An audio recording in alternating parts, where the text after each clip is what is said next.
nearly on time. Just to say good afternoon and welcome to the Housing and Community Services Scrutiny panel. Before we start these proceedings, may I bring to your attention some housekeeping matters. There's no expected fire alarm testing today. Therefore, if the fire alarm does sound, please follow the signs to the nearest fire exit and meet at the fire assembly point in Civic Square. Please can I ask that you use your microphone when addressing the meeting, that it's switched off when you're not using it. Your mobile devices are turned to silent. This meeting will be broadcast live to the internet and be capable of subsequent repeated viewing. By entering the Warspite room and during the course of the meeting, councillors are consenting to being filmed and in use of these recordings for webcasting purposes. So we move on to item 1, apologies. If any members of the panel submitted apologies, I have Councillor Bill Stevens and Councillor Tina Tui substituting. Yes. And that's it. Thank you, Chair. I also have Councillor Cudahy with Councillor Krisenak substituting. Thank you, Alan. Declarations of interest. Do any members have any declarations of interest in respect of any of the items on the agenda today? I take that. That's a no. Chair's urgent business. Is there any urgent business at all? There's no urgent business. So that takes us to 3. Item 4, pages 1 to 20. The panel is asked to confirm the minutes of the meeting held on the 10th of December. If I can have a proposer and a seconder, please, to that. I'll propose it, Chair. Seconder there. Gilmore and Councillor Mark Coker.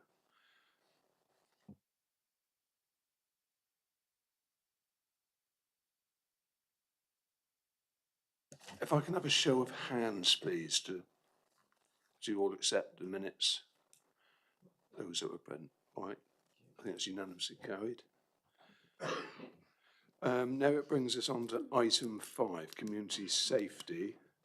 Councillor Sally Hayden, Cabinet Member of the Community Safety, Libraries, Events, Cemeteries and Crematoria, for a few words, will introduce. Matt Garrett, Service Director for the Community Connections, is also here in attendance. So if I open it up and ask Councillor Hayden if you could fire away, please. Thank you, Chair, and good afternoon, members. Can I also introduce our new head of community safety, Christina Ryland, and obviously we've got our police as well, Devon and Cornwall Police, which is Tim Hyde as well.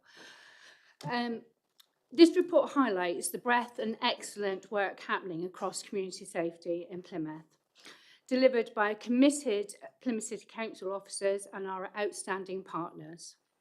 From managing complexity of antisocial behaviour to keeping our evening and nighttime economy safe through intelligence that helps us secure, secure our purple flag status once again. Our teams continue to deliver the impactful and trauma-informed and early intervention.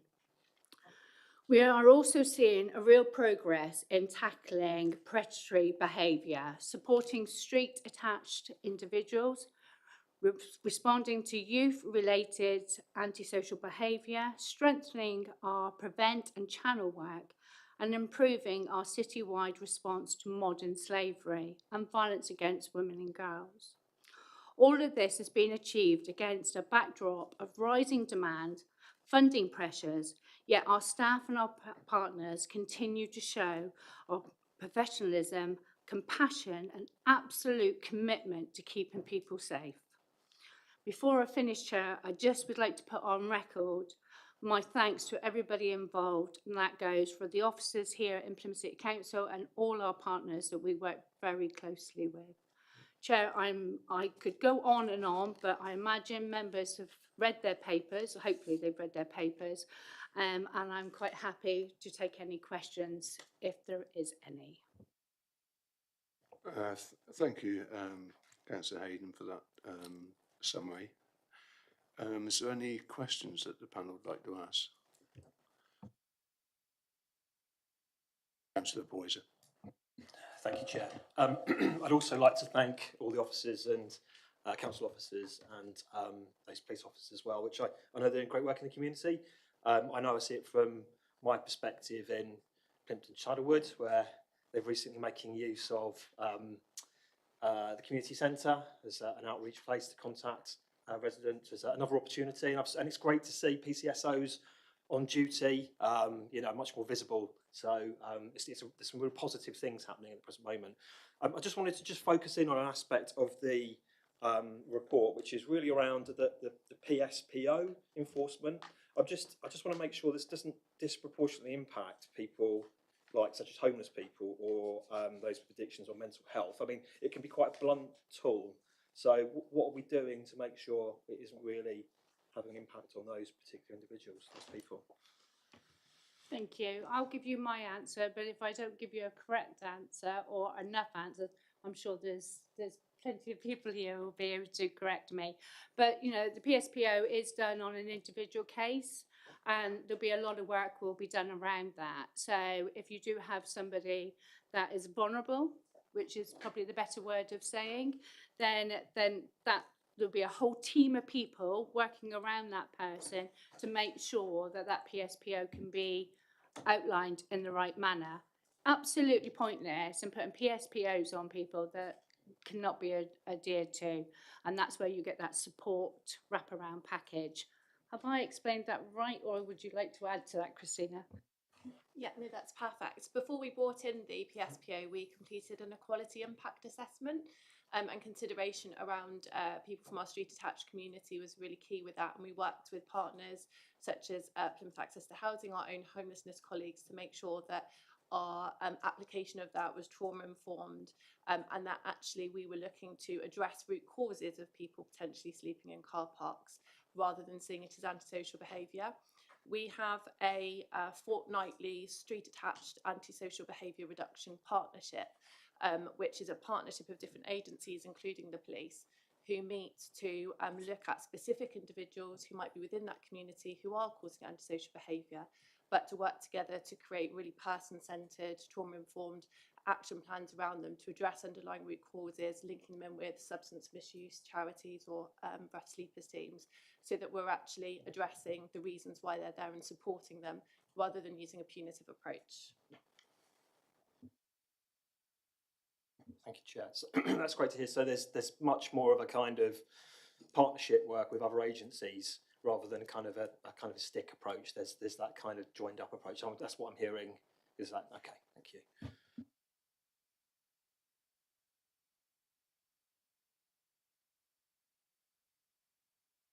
Councillor Gill. Thank you. Yeah, thank you very much. I wanted to ask Tim, if I can, please. I'm interested in public response to initiatives like Coffee with Cops and police attending at libraries and other community centres, and what kinds of numbers you're seeing and what kinds of conversations officers are having at those meetings.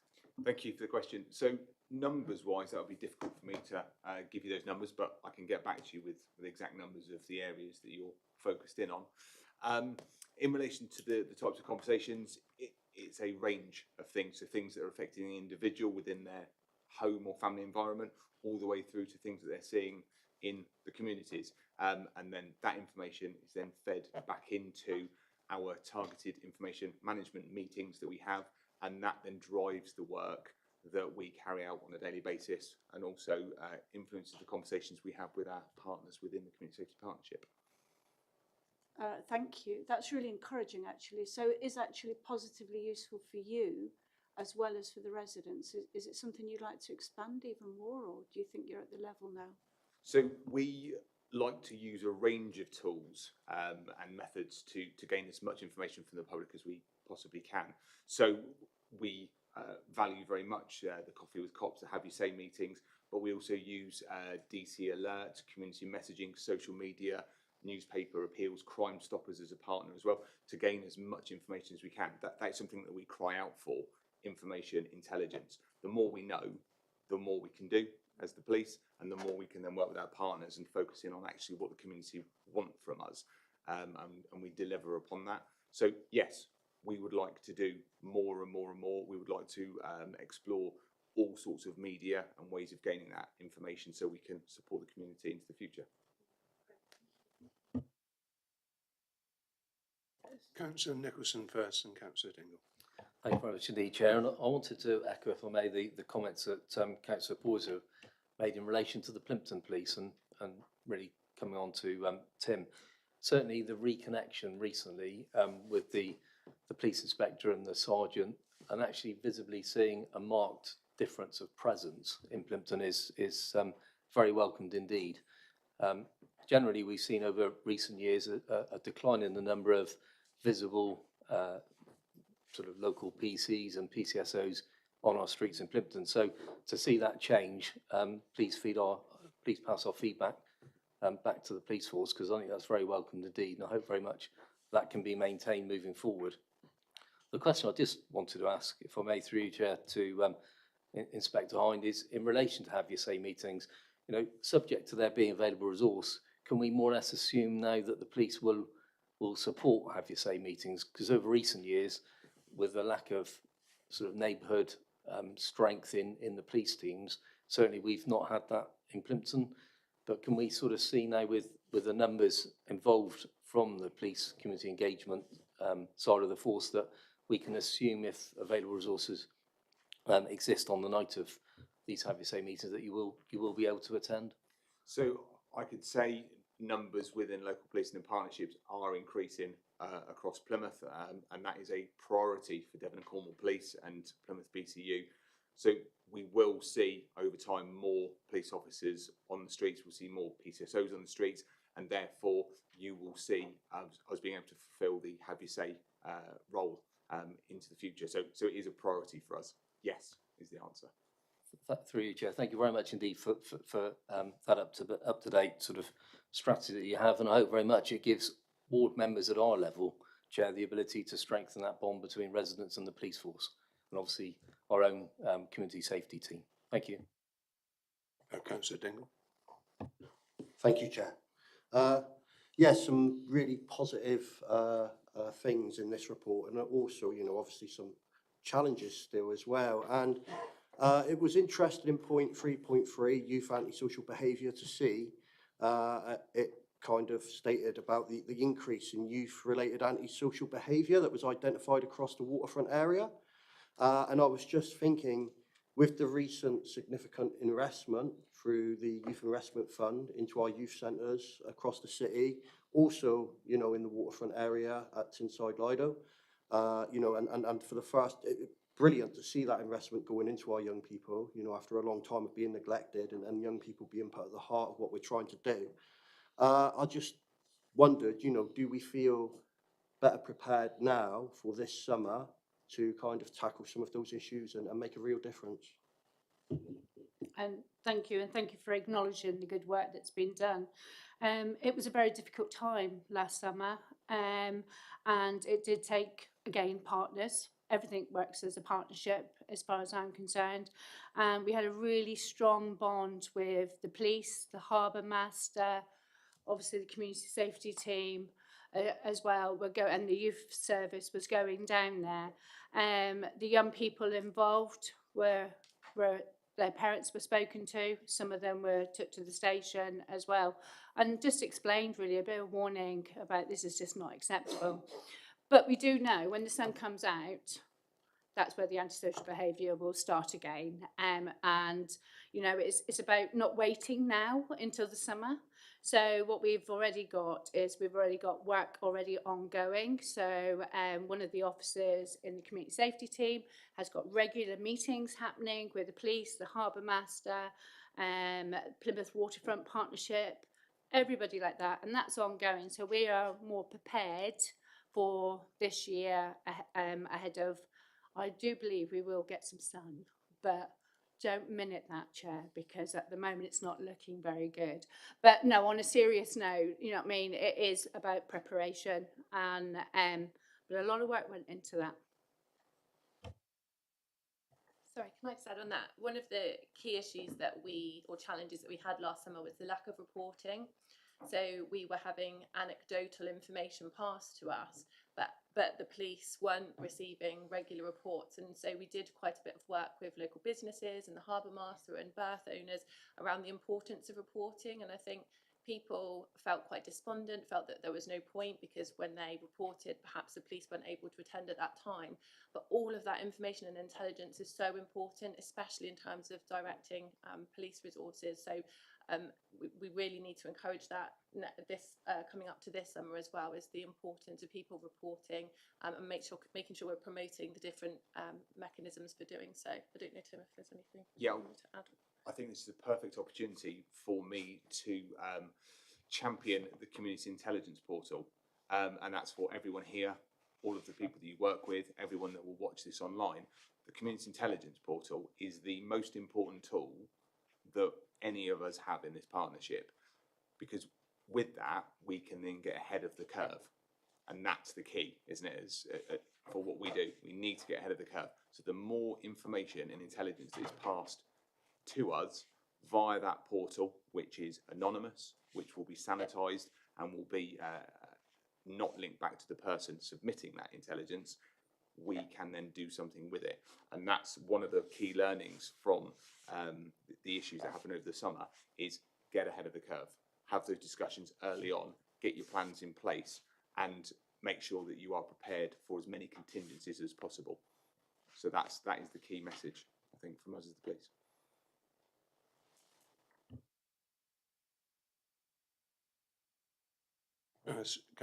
Stefan. Thank you, Chair. I would like just to express my deepest thanks to the police.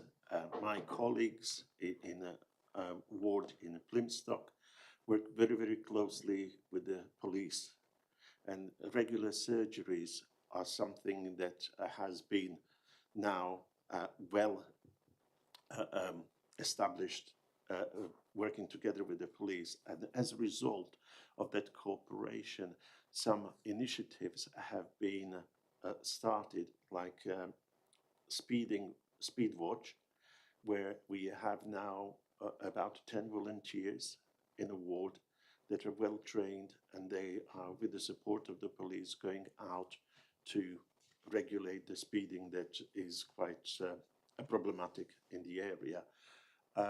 The second thing, when we are talking about a picture that a presence of the police in our ward is now becoming a quite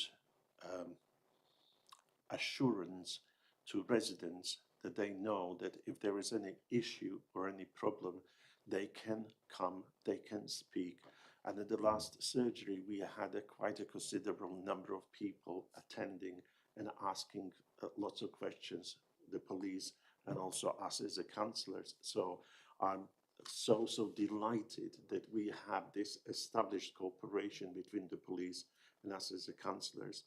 On another note, talking about the youth, I know that when youth has nothing to do, they will find something to do. And the problem that we have, the facilities that we have in a town are all nice and good. But from the experience that I had living up north, there are some projects that have dramatically reduced the antisocial behaviour. Antisocial behaviour has dropped down to about 80%.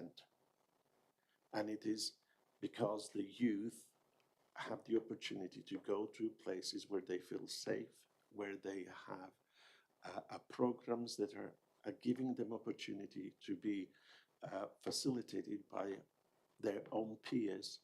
They have programs that they enjoy. They are not being imposed on by other people, thinking this is what you have to do, but it is their programs, their plans. Everything is being supported by the youth. And I think we as a city probably need to look in the future with different spectrum or different glasses, and provide some kind of facilities that will meet those needs. And then we will have much less issues and the problems on our streets, and the resources that we have can be then more effectively used in dealing with a crime that is definitely a problematic issue. Thank you. Thank you very much for your comments. I didn't see a question in there, but I wouldn't, if you wouldn't mind, I wouldn't mind just answering some of what you were saying. So I'm very grateful that people are acknowledging the good work that the police are doing, and they are doing a good job in our city, and they certainly are doing a good job keeping us safe. From a youth side of things, I totally agree, but there is access out there. We just need them to get the right access. But you are right. If they've got an idle mind, then idle things can happen sometimes. But I know the police will offer lots of different things that they can do. You know, myself and Councillor Dingle, even in St Budo, have been able to use our PCSOs for lots of some work with our young people, down to parking outside school. So they're a great asset to us. So I just would like to acknowledge what you're saying there. Okay, thank you. I'm going to fire a quick. Oh, sorry. No, I was just going to say, I'll be really quick, but we also have a really excellent youth service. And we've just seen 2 of our new centres completely refurbished with state-of-the-art facilities. They are amazing spaces. We have our, in Efford and Honicknell, we have Southway as well. But we have our detached teams who are out across the city every evening of the week engaging with young people on the streets. We have the office at the Tinside Lido and Poole Park Farm. And then we have lots of new and exciting projects. The youth workers are amazing. They're so invested, and there is a lot out there for young people in the city. I think maybe there's something around making sure that we raise the profile of the work they're doing and what is out there and what is available. But I just wanted to provide some reassurance that there is a lot going on for young people in the city. Do you mind if I reply as well? So first of all, I'm so glad that Plymouth Stock is becoming a real golden story, and that it's a good area to live and to work and to be. And thank you for all your comments around the police. But one thing I can assure you is that I, as also the manager of the child-centred policing team, which operates within the child partnership, we are over 2026 going to work very closely with Community Safety Partnership in looking at all of the things that you've raised, greater access for children, awareness of projects that are ongoing so they can fulfil their time meaningfully. So that is the plan for this year.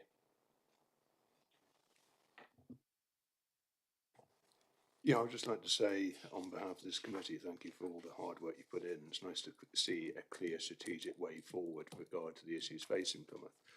One of the big things that's been highlighted in the press recently, especially regarding Devon and Cornwall Police and experimented in Exeter, was the hotspot policing. Now, one of the things that the inspector did say when he was being interviewed on the BBC was that there's no good officers being in cars. They need to be out on their feet. And he was absolutely clear that that was the way forward, and it's actually working in Exeter. Is that going to be applied to Plymouth? And in what capacity? Is it going to be sort of central? Is it going to be out in the wards? Not negating the fact that, say, in Budsad, as with Councillor Stephan has said, that we've got fantastic ward teams out there doing their best with the resources they've got now. But it's just strategically, is that a thought? Is that going to be carried forward, and how is it going to be implemented? Can I direct that to Tim, please? Thank you. So the phrase that's colloquially known as hotspot policing. And hotspot policing is a method of identifying specific areas that are suffering from all types of issue, predominantly antisocial behaviour, and at the appropriate times, so the times where that offending is most prevalent, officers, PCSOs will be out on the ground. They will be walking around those areas. And again, that brings me back to Community Intelligence Portal. The more information we get from residents within Plymouth, the more information that we have, the more we can direct that hotspot policing to those areas that need it, and therefore we are more efficient and we're more effective. So hotspot policing is the thing, and it's a continuing promise over 2026 and is a key priority with Devon and Cornwall Police and in Plymouth. Thank you very much for that reassurance. It's much appreciated. Just a second thing. I know we're sort of devolved from it, but obviously events in the news this week against the prevent strategy. What sort of figure, in the way of final methodology, what sort of figures are we, or referrals are we making to prevent, and what sort of issues are coming up as a result of that? Chair, I'm just saying I don't know the numbers off by heart. It's not something that would be at the top of my head, but I'm quite happy to get that information for you. As a portfolio holder, there's only so much information I'm allowed to hold in my head. Okay. No, thank you very much for that. If you could get us those figures, just be much appreciated, just to see how we're comparing with other local authorities and hotspots throughout the country with regard to these issues. Sorry, Councillor Poyser was first. Councillor Coker then. Thank you, Chair. I have a question, but I think it's in two parts, if I may, so they're kind of related. So the first part is around data and reporting of incidents. So I had a resident approach me last week who was subject to some a violent crime, which took them to hospital, but he didn't want to report crime. So how do we encourage people to come forward to report incidents such as this, so that you can then take action or provide more resources into those particular areas? So I think for the first part, sorry Tim, I think the first part is just remembering we have third party reporting. So just, if that victim at that time doesn't feel that they can go forward to report, then maybe a third party person could do it on their behalf, okay? And we do have third party reporting here in our city. So, I would say that, and then I'm going to pass over to Tim if you want. So yes, Councillor Hayden's right, third party reporting, very important. During that specific incident that I don't know about it, but I'm assuming here, if they were picked up potentially by the paramedics, that could be a source of reporting. They could use the community intelligence portal. Notice I've said that 3 times now today, community intelligence portal. They could refer it to the police. They go to Derriford Hospital. Derriford Hospital could report it to the police. They could use Crime Stoppers as a third party reporting method. They could come into the council shop and report it there, and it would come through to us. They can stop any member of the police on the street or a council representative on the street, and it would come to us. So there are lots of methods.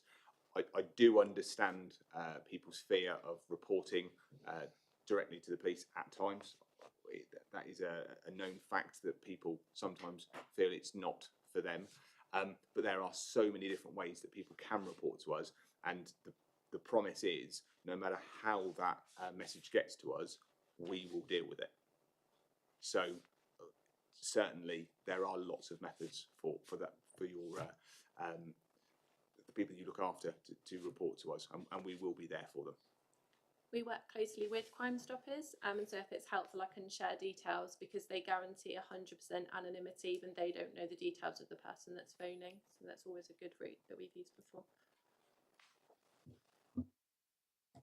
Just to clarify, for all those watching and for those present, the intelligence portal, is that on the Devon and Cornwall website, please? Access. It is, yes, Devon and Cornwall website, and then you could just put in community intelligence portal, partnership intelligence portal. If you remember the partnership, putting information in, it's all there for you. 101 999, obviously, if you're in immediate need of the police, or you can use our emailing system as well. So it's all on the Devon and Cornwall website, and obviously all of the offices are open within Devon and Cornwall to go and visit as well at the stations. Thank you, Inspector Hine, for clarifying that. Mark Coker will be drawing this community safety to a closer. Okay, thank you very much. Mine is, I echo what everybody else has said. Representing Devonport, and Christina knows, we've had a lot of issues over the last few years that we've worked together. One of the things that I really struggle, and we only did a police, community safety and councillors walk around in one of the new estates. What we're struggling, we're not getting a clear and consistent message to ordinary residents who live in the street. We spent ages saying, when people were coming to talk to us, this is how you can report that. They didn't know about the alert system. So we need to find a mechanism, because you can't do it all on your own. We can't do it all on our own. But actually that, when we did the Vision estate and we did Mountwise Village by the Sea, one of the things that came out really clearly was people had more confidence to report things when we talked to them and given them a whole array of how they can do it. And I just wonder what we can do differently to get that message out. A wicked issue, that sounds like to me. Rather than me giving an answer that may not be strictly true right now, what I think the correct answer should be, is that let's get together then as the partnership and let's tease that through, and let's make that commitment that within the next couple of months we understand how to do that, and then we use all the methods at our disposal. Because I understand social media is not for everybody, the internet is not for everybody, so we need to look at all of the methods to get that message out there. So that is something that we commit to within the partnership to look at in the next couple of months. Recommendation.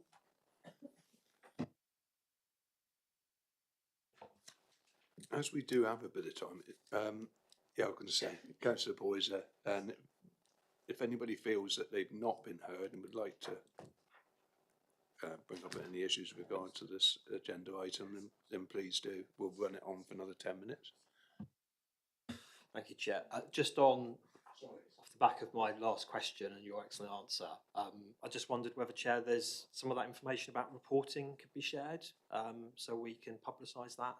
So that was kind of just something I wanted to raise at that point. Yeah. Yeah. Sorry, Chair. As you're trying to keep me for another 10 minutes, I thought I would interrupt you. No, on a serious note, we do share it. We share it on Plymouth City Council's website, but I think maybe it might be, sometimes it might be easier for councillors if we just send you the link to save you looking. And if that's the case, it helps. If it helps victims, it's worth just sending it. So what I'll do is, once we're finished here, I will get a recommendation that that link gets sent to all councillors, if that's any help to you. That's great. Thank you very much. And I did have a question, just the second part of the question, which was related to the VORG part of this report on here. And I did notice quite an alarming stat, which was under the Multi-Agency Risk Assessment Conference for High-Risk Victims of Domestic Abuse. They're experiencing a 35% rise in referrals in 2025. So it was just really trying to understand that, because that seemed quite alarming. Why is that? And is that a risk in itself, like to those people involved in that setting? I just wanted to understand it a bit more. Okay, so it's a bit like anything. When we bring anything to light and put everything around it and make it easy for people, which is what we want to do, it then allows victims to come forward. All right, so we've made our reporting a lot easier. We've got partners together with Violence Against Women and Girls. We're forever talking about it, Ian, and you will forever hear me talking about violence against women and girls. So the more I'm talking about it, what does that mean? Violence against women and girls? You know what I mean? So now we're explaining it to people, and then people realise, actually, I am a victim. I do feel confident to come forward. So I'm not alarmed that we're having more reporting, if that makes sense to you, because that means once they're reported, then they're getting help. I'd be more alarmed if people are staying behind closed doors and not reporting it and not getting support. That's great. I think that's a really good answer, and it's fantastic that people are reporting it. I don't understand necessarily the systems here in detail like you do, like the officers here do. So it's trying to understand like the around, because that's about repeat perpetrators, isn't it? I believe, and I guess that's kind of a multi-agency approach to dealing with that. It's quite a sensitive issue. So, do we feel like with that additional reporting, that our resources are growing in that area as well to support that? Yeah, I'll come in, Chair. I'm not sure exactly what the question was, but because you talked about resources growing, I think what we recognise is that domestic abuse has risen, so that's why you're seeing the numbers attending MARAC has grown.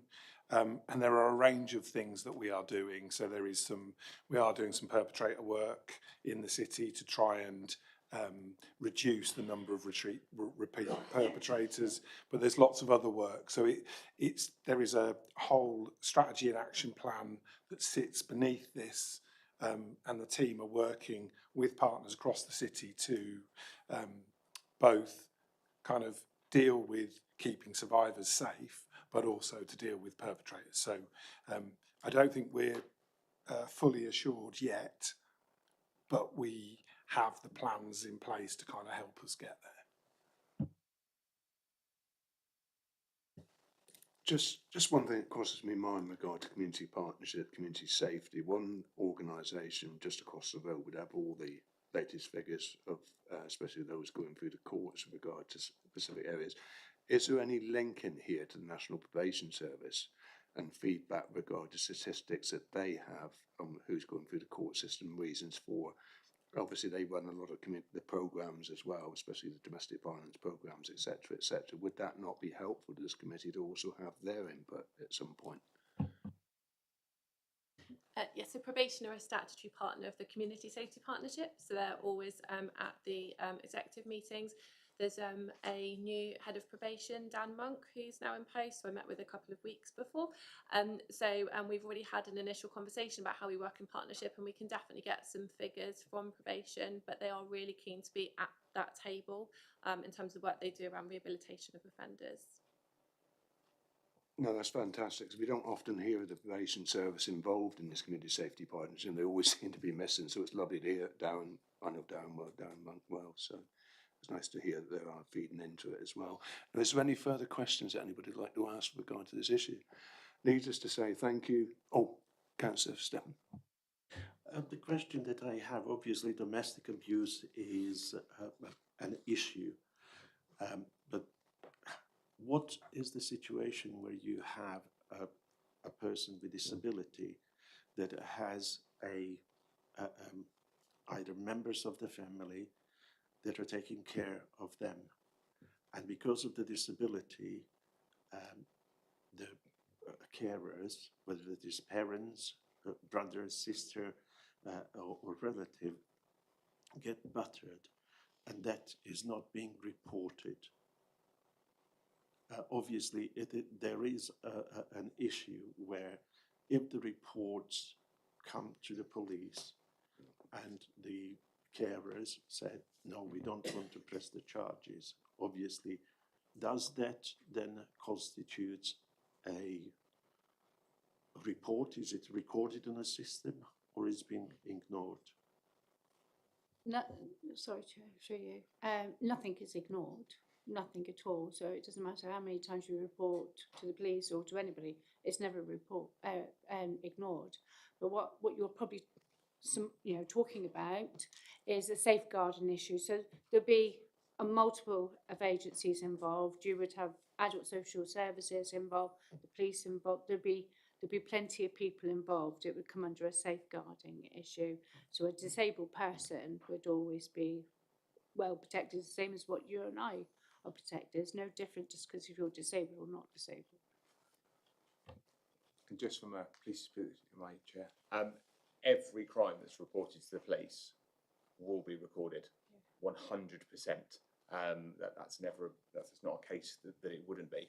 Any crime that's reported to the police will be recorded. What the outcome of that investigation will be cannot be ascertained at the point of recording. So an investigation will be had. We have specialist units, the public protection unit, and then we work very closely with our partners. Safeguarding in that specific context is key, and that's safeguarding for everybody.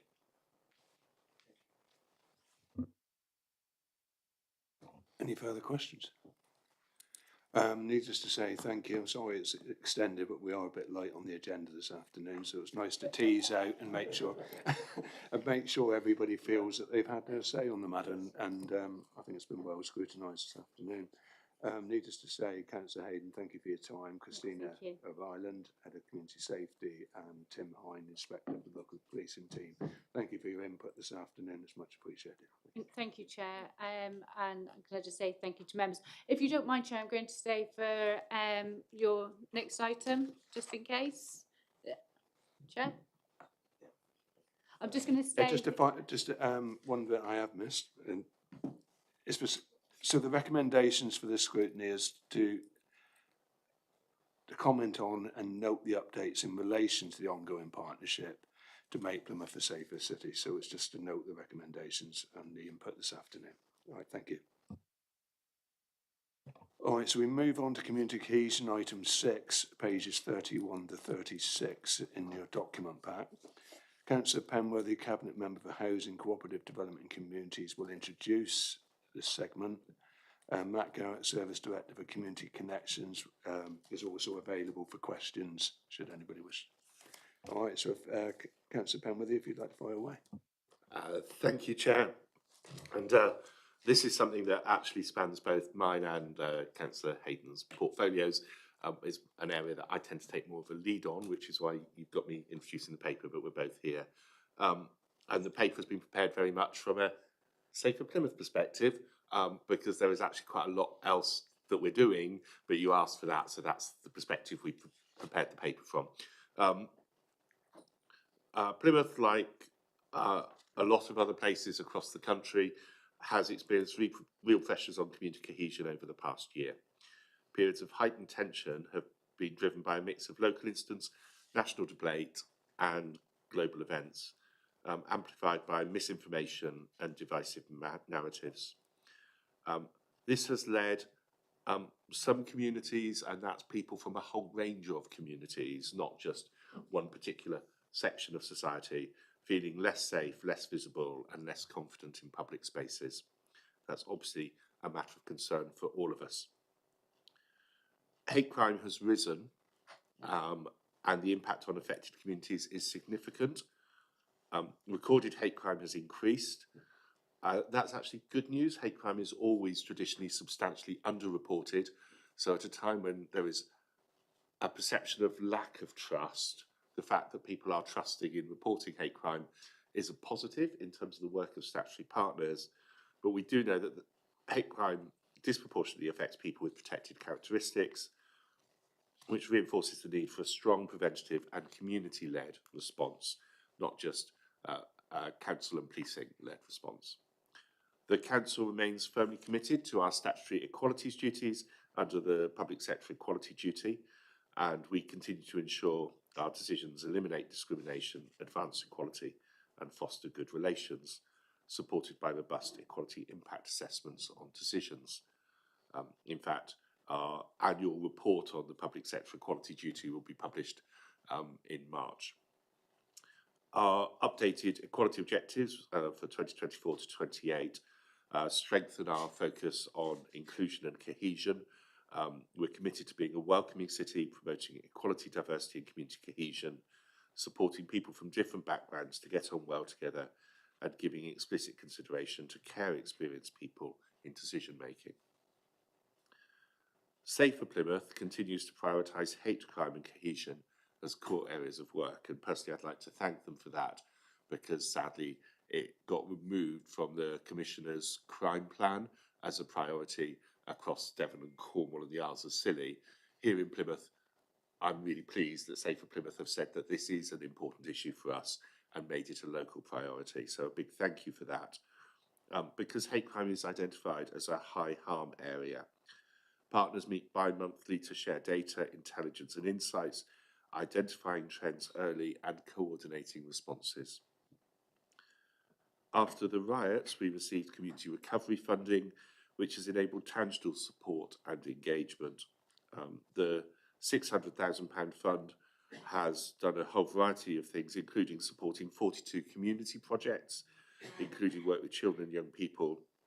A learning event will be held later this year, bringing all of those community projects together to share best practice, strengthen partnerships between them, and look at what learning we can take forward, not just as an immediate aftermath, but a bit further down the line to make sure that we're looking at longer term implications.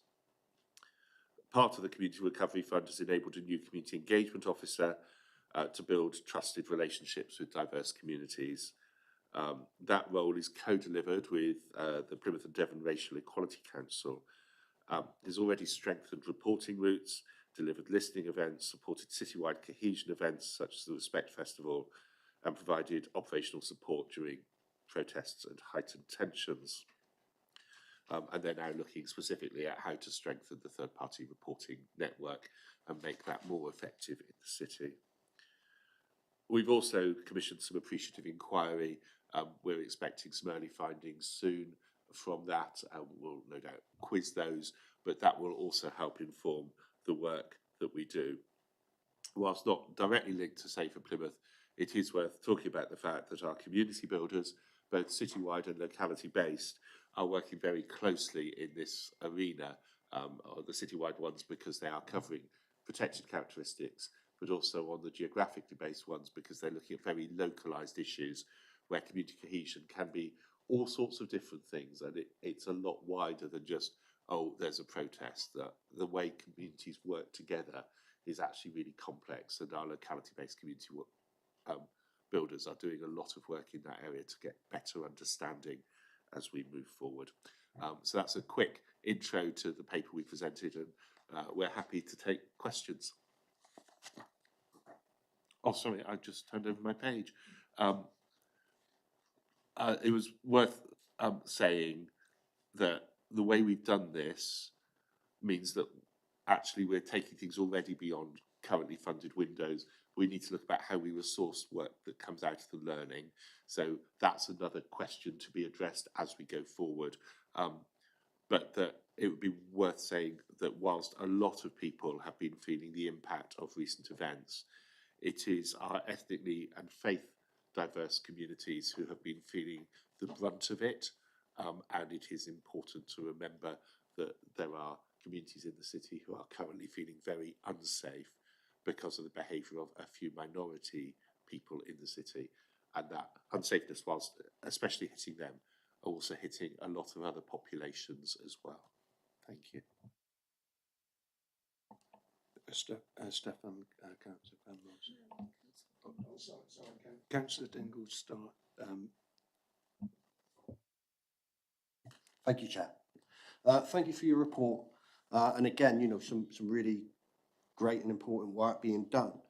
And coming from my background, I've got a really, you know, vested interest in this. And I've got to say, it was really, really good from my perspective to see that the government awarded Plymouth City Council the community recovery funding money after the violent disorder in August 2024. And it was also really, really good seeing firsthand the impact that money had, you know, the good work that was done in the VCSE sector in Plymouth with that money, because there was some amazing stuff that happened with really, in the scheme of things, quite a small little pot of money. And I was just wondering off the back of that, and considering the really important part the VCSE sector in Plymouth plays in this type of issue, and how lucky we are to have the VCSE sector we have in this city, is there any more plans we know of to support any more of this work ongoing within our VCSE sector? I think it would be fair to say that we got a one-off funding pot for which we're really grateful, and actually some of that funding is still being spent. It isn't all over, but it was a one-off funding pot. I think what that did do was enable people to explore new ways of working. looking at partnerships, looking at work that needed doing. We've got a learning event later this year, which will feed into that. It would be great to say that we've got pots of money. We don't. Where we do look at is how we can support and enable. And I think having almost started by giving some of the pump priming that was needed, there is a sort of need for it not to be looking back to the council to fill all the gaps.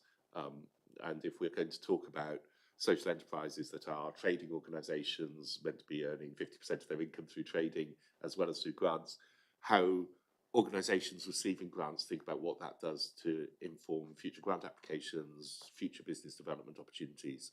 I'm not saying we shouldn't be doing stuff, but we realistically haven't got large sums of money, and for us £600,000 is a large sum of money, what that we can put into that. And I think actually I would add faith groups into the mix, not just voluntary community sector and social enterprises. I think there is a lot of scope. We do a lot of enabling work, but it is in reality an area where we don't have a lot of cash to spend. We do spend cash. Our refugee support services are majority funded by government. We do top them up. That does a lot of work there. We provide, I know council grants go into all sorts of work that supports community cohesion at a very great grassroots level that enables things to happen. And if there are opportunities within other funding schemes, we bring those out. And I know some of the welcome spaces this year have actually given funding to groups that are working with people with protected characteristics specifically to enable welcome spaces for them. So there's lots of bits going on, but as a central funded programme, as in the recovery fund, I'm not sure that we've got another one of those coming from government at the moment, and it would need to come from externally to be able to do that sort of bit. And in many ways, those funds come after crisis. Do we want a crisis in order to secure funding? Not necessarily the best way of doing it, because it's one-off and it's related to crisis. So not sure that we can give you comfort in terms of a steady income flow of similar sorts of things. But I think it's probably worth saying as well that the interesting thing with this pot of money is some organisations come together and said, well, we were going to bid for some money, but actually you would be better doing it. So, and then that organisation supported that one to go forward for the money. So, do you know what I mean? It was really interesting how different organisations work together to try and maximise the most of that money. And it would be fair to say we encouraged a number of those application or conversations to happen as we were reviewing applications before we made decisions. So we were not just, oh, you've applied for money, let's do a straight process. So there was a lot more thought about relationships and not duplicating and how we got the best impact through that. Thank you. Councillor Stephen. Councillor Petmos. Thank you, Chair. Thank you very much. I have a question that you may wish to leave until the next session on thriving communities, because I was going to ask you if you could elaborate a little bit more on what you've talked about the government, you're thinking about the appreciative inquiry and how you will respond. But then when you go on to read Thriving Communities Framework, it seems to me that so many of the things in there will address the issues that come up in that inquiry. And I didn't know to what extent there was any, I don't mean deliberate, obviously it's deliberate, but I mean, I find that framework really exciting and impressive. And are you consciously thinking it will address many of the things that arose in the issues that came up in the inquiry? I think it's very easy for us to end up with everything in one pot, and we could chuck everything into thriving communities, and it become a bit cumbersome. But also we're introducing a framework going forward that will certainly reflect some of this, and we're having those sorts of discussions about where things interlink. But also we're working on things that have already started, that are already underway. So we will be bringing, while we're listening to people who've been engaged through the Recovery Fund at an event, We also, sooner this year, will be having an event for people who hosted Welcome Spaces to look at learning from this year's Welcome Spaces event and looking at how we hit there, because sometimes it's different nuancing. So the work here has been looked very much at community cohesion. The Welcome Spaces was looking very much at isolation and cost of living type implications over winter. So we bring people together on lots of different things, and I think our job is quite often to join up the learning a bit. Appreciative inquiry is something that we use across a whole load of the council services. So how green spaces get developed, new play parks, what we do to support homeless people and people who have complex needs, and the role of peer researchers and everything that have been involved in that. So it's appreciative inquiry is a tool, as is asset-based community development. And whilst the Thriving Communities Framework provides a framework, it'll be a framework that other parts of the council use and feed in the same way that our Engaging Communities framework, which I took through audit and governance last year, provides a framework for the way the council engages, and then it's about making sure that we use that intelligence wisely. So they are all building blocks that work together.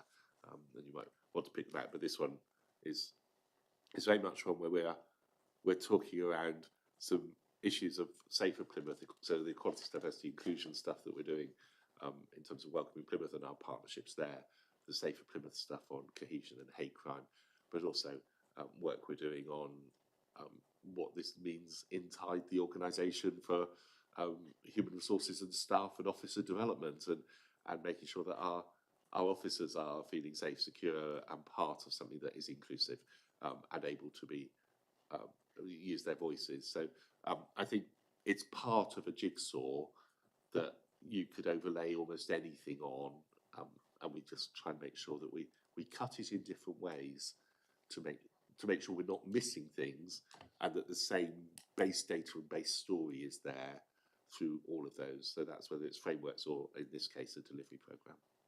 So hope that helps. Thank you. That is very helpful. I think that's part of my concern, that you end up with your council, with your officers duplicating, when the whole purpose of the framework is to address problems of duplication. So it was just reading the two together, but you have answered a lot, so I'll leave it till the next. And I think if we want to talk about community of practice in the next session, Christine, I think you're involved in the communities of practice that Zoe's been involved in doing, so that brings people from across the council on different sorts of areas. I'd like to just direct this at Councillor Penworthy. When you talk about community cohesion, I think that the data set that's being asked is missing a lot of attributable factors. Because you ask the question, my local area is a place where people from different backgrounds get on well together. What you don't ask is why they do not get on. What is the question? Do they get on? Is it? And another thing is, if we look at the national picture, how it plays out, we look at, say, for example, there's no data with regard to cultural identity. Do people feel their identity threatened? People have legitimate concerns to obviously reasons to why not. Now, I can take you to Leicester, which I've had a lot to do, unfortunately, I come from there.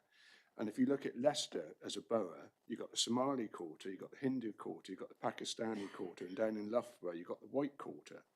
So there's a conflict of all these different cultural identities, which led to a riot. We talk about, say, well, it was a storm in a teacup in Plymouth. If you look at... Excuse me, Chair, just before you carry on, because I know people will be watching this, I use the language riot quite particularly, because when I'm out and listening to people from a variety of backgrounds, from a variety of cultures and identities, the language used on the street is riot.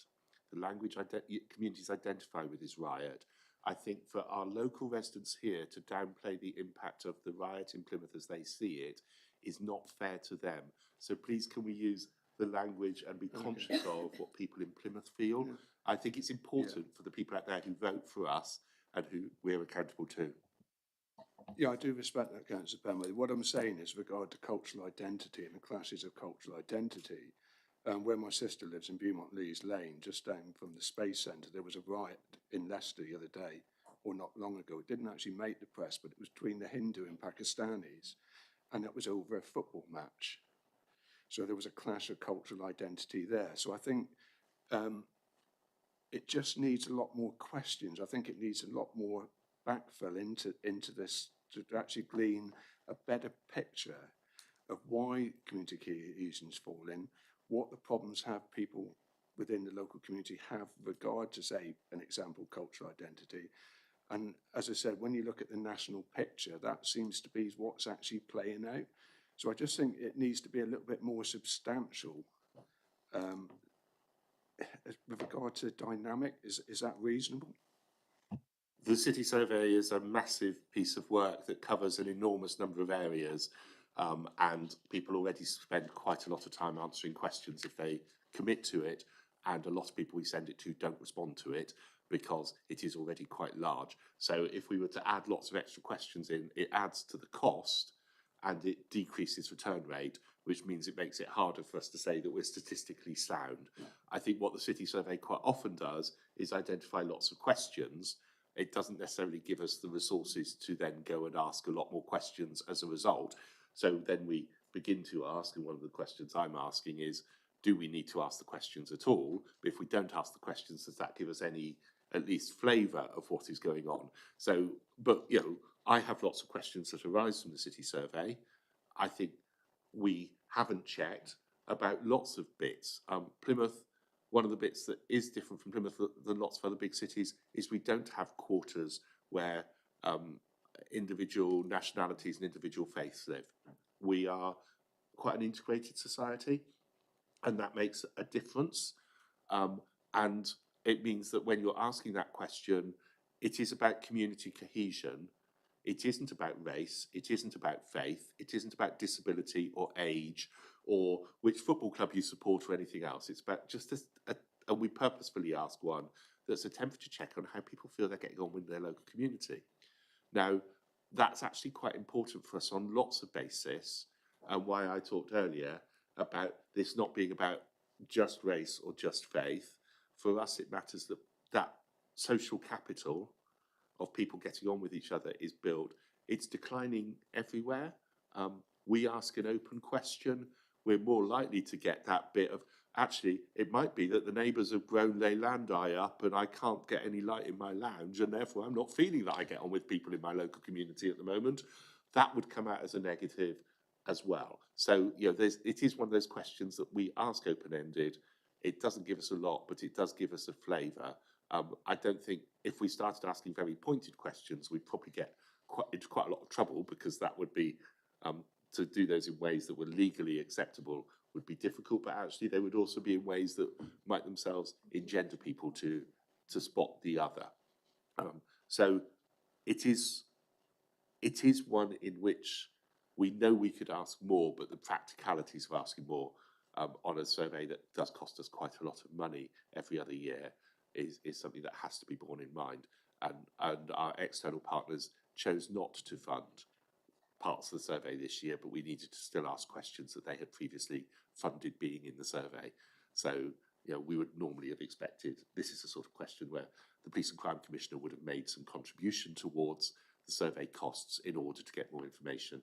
She's chosen to rely on the survey she does, which means that we lost some of the resource that would have otherwise enabled us to do some follow-up or some other bits. So, you know, inevitably with any research, what it tends to do is ask more questions. There's more work. It's not just about that. Yes, just in terms of understanding a little bit more about why people are feeling certain ways. So as a community safety team, we will go out into communities, yes, on the back of awful things happening in the city, but proactively as well with police and other partners to attend some of the sessions that we were talking about earlier, but to knock on people's doors and to understand how people are feeling. We have a community engagement officer in the team now, funded through the Community Recovery Fund, who has been running some listening events and been doing work with our diverse communities. So there is work that we do more at an operational level to understand that, in addition to that wider city survey. No, thank you very much for that. I just, as a ward councillor, and not so much chair of this committee, would be interested, obviously, to know why they don't get on. Because if you know the cause of why they don't get on, maybe you can put resources into there to sort of bring about that cohesion rather than the blanket oversight question. And, you know, so I do appreciate where we are. It's just, It's difficult for us to follow up as well because we tell people this is an anonymous survey. So it's an anonymous survey. It's linked to postcode only, so we don't know who's filled it in. So if we've got questions, we can't go back and say, in this area there seems to be an issue. Well, let's talk to the people and find out what it is, because we don't know who they are. So there is a practicality there, because the people who fill in the survey might or might not be representative of what else is happening in the community, which is why those follow-up visits and other engagement is really important. so is it not reasonable to say that an identifier could be attached to that to find out which areas are problematic and direct the resources to those areas that are more problematic? Even in a ward, if we got 60 or 70 responses, which is all we need to be statistically sound, would you like to say that 60 or 70 responses from your own ward actually tell the whole picture of the ward, or 60 or 70 lived experiences? And so even if we put identifiers on them, they might not be geographically close or anything else, but we do tell people this is anonymous. If we cease to anonymise it, that will probably drop the response rate quite a lot, because people would be afraid of being followed up on. So there are practicalities and also ethical bits about how non-anonymised surveys are done, which actually adds substantially to the cost. No, thank you very much for that, Councillor Penworthy. Is there any further questions? Okay, needless to say, thank you very much for your input there. Go to the panel. Councillor Hayden, go on. You're going. All right. No, thank you for your time anyway this afternoon. Much appreciated, Councillor Christine Ryland. So now we move on to item 7, the Community Empowerment Programme Thriving Communities, pages 37 to 58. Councillor Penworthy. I think yes. Professor Skeet and Zoe are sitting outside. So. All right.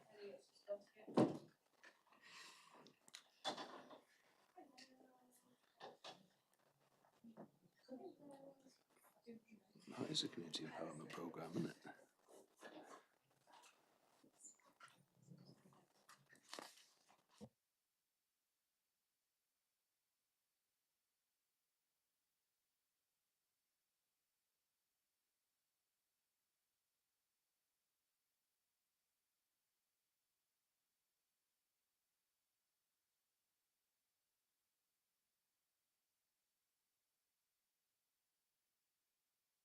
Regarding community cohesion, just one bit of minutes for the scrutiny panel to review, comment on and note the updates in relation to the ongoing partnership work to make Plymouth a safer city for all. Community Empowerment Programme Thriving Communities, pages 37 to 58 in your, it's for Councillor Penworthy, Cabinet Member for Housing and Communities, will introduce, and Zoe Sydenham, is that right? Pronounce that right? Community Empowerment and Operations Lead will also be in attendance with regard to this item. So if I can ask you to take the lead, Councillor Penworthy. Thanks. And just to give a little bit of history for those of us who've been around a while, we might remember there was a social inclusion unit in the council that did lots of work on community resilience, community engagement, and all sorts of other things. That disappeared a number of years ago, in fact, in the mid, sort of the second half of the 2010s. During COVID, we needed to pull together stuff that was around community resilience, around a whole range of bits that were either happening or hadn't been happening enough within the council. And as we came out of COVID, we realised that we had some stuff that we wanted to actually programmise. So we created what was then described as a community empowerment programme, which was signed off in 2021. That's 5 years ago. The world has moved on somewhat. So the first thing I want to say is that in terms of language, I'm uncomfortable with the term community empowerment when used by a large organisation, because that makes it sound that people in the city have no power, communities and organisations in the city have no power, and that we have all the power and it is ours to give. And actually, that isn't true, because I know that there are communities, individuals and organisations across the city who are doing a lot, whether they've asked us for permission or not, whether it's stuff we agree with or not, and whether it's helping us deliver what we want to do or not. And that's actually really important. So the power isn't ours to give. What we want to see is communities that are thriving, that are well and are able to do things, to be able to take initiative and do what they want. So we've moved away from language of empowerment, which is us up here giving whatever we decide to communities, and more about how can we support communities to thrive, because I think that is a much better approach. It sits with all the work that we've been doing over a number of years now on asset-based community development, strength-based work, support for social enterprises, for the voluntary community sector, for faith-based groups and everything else, which is about enabling people to get on and do things and make a difference in their communities. So that's where this has come from. What we have taken the opportunity on 5 years down the line is to do a little bit of thinking about where should priorities be, have we got them expressed in the right way, and how we reframe that previous programme within what is going on at the moment, both within and without the council. And we have framed that within 5 key programmes. One is around community engagement, and as I said, we took our community engagement framework to audit and governance, so we have the framework for that. This is about how we operationalise that. How we build communities, so how we invest in community strengths. That's not necessarily investing money, but investing time and effort. Community Builders team is at the heart of that. How we build household resilience. So what do we do to prevent problems before they escalate? That fits to our help and support programme, very much around that, what we used to call early intervention and prevention. How do we step in? What can we do early? So there's a lot there around income maximisation, around spotting problems, about helping people to identify that early, to talk to us before it becomes crisis, and to talk to other people before it becomes crisis as well. And there's a whole load of people involved in that work. Community health and well-being, so taking a place-based approach, looking at the well-being and family hubs, the roles of libraries and other centres where we can use as bases to do all sorts of other things, and which might be about a banker moving in to a library a day a week, providing banking facilities but opens the library, or Encore Southwest, or someone else moving in to do stuff in a centre that opens it up and begins to bring more things out to where people are, and looking at very much how do we support people within place, and also the role of volunteering within the council, and also how we support that outside the council by enabling volunteering in other organisations, and quite a lot of that is about capacity building and network support. So some key programmes under some guiding principles, all linked to our corporate priorities, which is great. We're aligning it as well to things like building bridges to opportunity, ageing well, so big citywide agendas, and we are looking at also aligning it where we can with health to co-design, though that can be tricky because things change quite differently in health than they do in the rest of the public sector. We're doing that as well. In terms of resourcing, this is a big resource budget, but takes this coming year a budget of over £5 million, of which 4.2 million comes from DWP, £800,000 comes from NHS Fair Shares funding, 136,353 from the dedicated public health grant. So the cost to the council of this entire programme in the next year is £35,833, which comes from adult social care for some specific pieces of work. So this is very much about how we pull people together into a framework, working a lot with partners to lever in that resourcing that then goes back out to others to enable a whole citywide response to support our communities to thrive.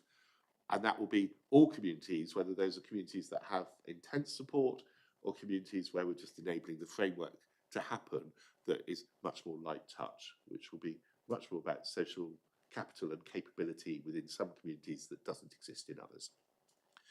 So there, we've got their approach.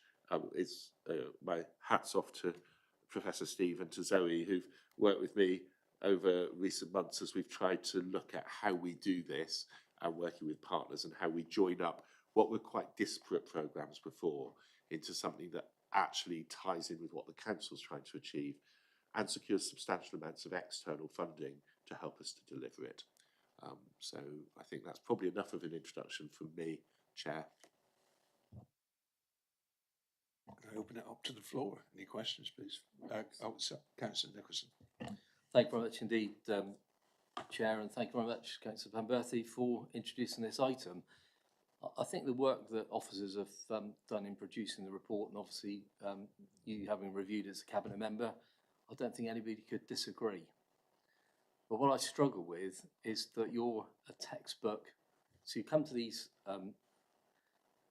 committees and you're very much a textbook politician. You'll talk the talk, but you don't actually do what you say you're going to do.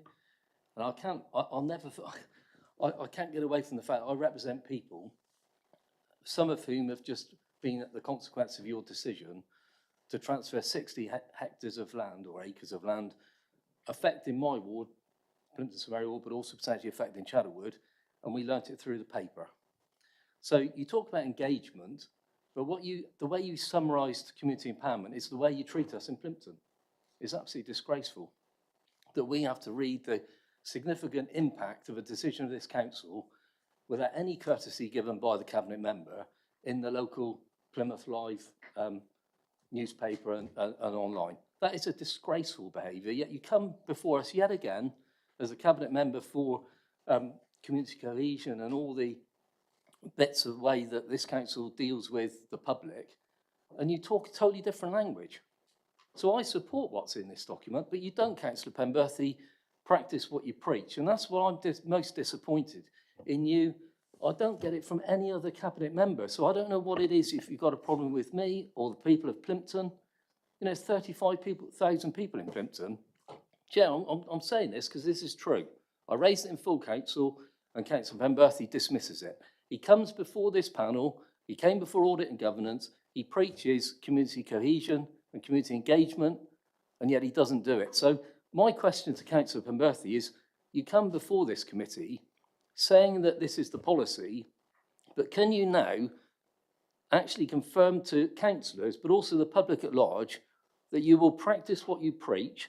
When you take decisions, you will involve the community representatives in that decision-making process in an open and transparent and show courtesy in accordance with, A, the principles that are on the wall behind you, but also fair and decency, which is covered under the Constitution of the Council.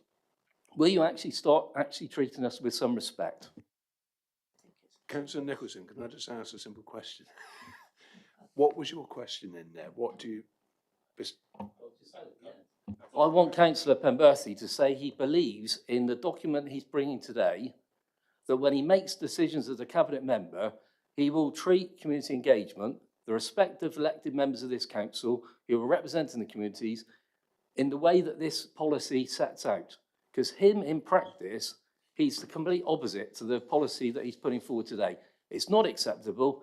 He either needs to change his behaviour or decide not to be a member of the Cabinet running this city. Chair, I'd like to answer the question if I may, but I'm not going to respond to what Councillor Nicholson has just said. I work really carefully to talk to ward members about what happens in their wards. Chair, you will know I did that recently to you before you even got any paperwork from the council about a surplus property declaration, where I contacted you to let you know what was happening and what our thinking was on the site, because it was within your ward. I do try, and I offered you the opportunity to have discussion about that. I do that with members about things within their ward before decisions are made, before they go public. I will continue to do that for members where I'm making decisions about things within their ward. I'm sorry, I'm not going to start trying to work out which other members of which other wards might need to be involved in discussions. I will talk to members about things that we are doing explicitly. That includes potential land sales within their ward boundaries, and I think that's reasonable. This is not about how we dispose of land. This is about work we do with people, work we do on allocation of millions of pounds of money to communities, to support communities. Where those are in wards, I will also talk to ward members about those beforehand. Sometimes I'm not able to, because in places like Welcome Spaces, we have got 40 odd welcome spaces, 58 welcome spaces that we made funding to this year. I wasn't going to be able to talk to every ward councillor before we hit those 58 going out. But where I can and it's big, I will talk to ward members about things within their wards. Can I just have a supplementary if I may? Communicate. Vice Chair, you're not chairing the meeting, with great respect, the chair is. You're I talking noticed- about respect, councillor. Can you show some respect, please? I am showing. No, you show some respect. I'll- Don't lecture other councillors on it and then speak to me in that way, please. Well, I was making a point. Do not speak to me like that. Councillor Are you Gilmore, clear? the chairman is Are we chairing this clear? meeting. So Thank as a, you. I'm as a supplementary, going to make a judgment as chair here. Okay, this is getting a bit hot. All right, I respect that everybody's got to have their say, and like I've always said, it doesn't matter how hot it gets in this room. The most important thing when you walk out that door, it's not personal. So I will not have any personal attacks on any members here or any officers, etc. What I do want is a frank and open debate, so you all feel you got what's on your chest, get off your chest with regard to it, and hopefully elicit the right answer. Sometimes it may not be what you want to hear. So how I'm going to convene going forward is that everybody treats everybody with equal respect as an individual and a person, not a political party or anything else. We're not having that in this room. So what I'll do is I'll allow Councillor Poyser to ask his question because he was next on the list. And Councillor Nicholson, if you want to come back with a question thereafter, I'm more than happy to take that question thereafter. Okay? That's my judgment. Sorry, Poyser first, then Councillor Penrose. Was it Councillor Penrose or Poyser? Freeman, then Penrose. Okay. Thank you, Chair. Hopefully I'll try and reset the tone a little bit so we're a bit more collegiate. So I fully support this this document that's been put forward here in this plan. I think it's very aspirational.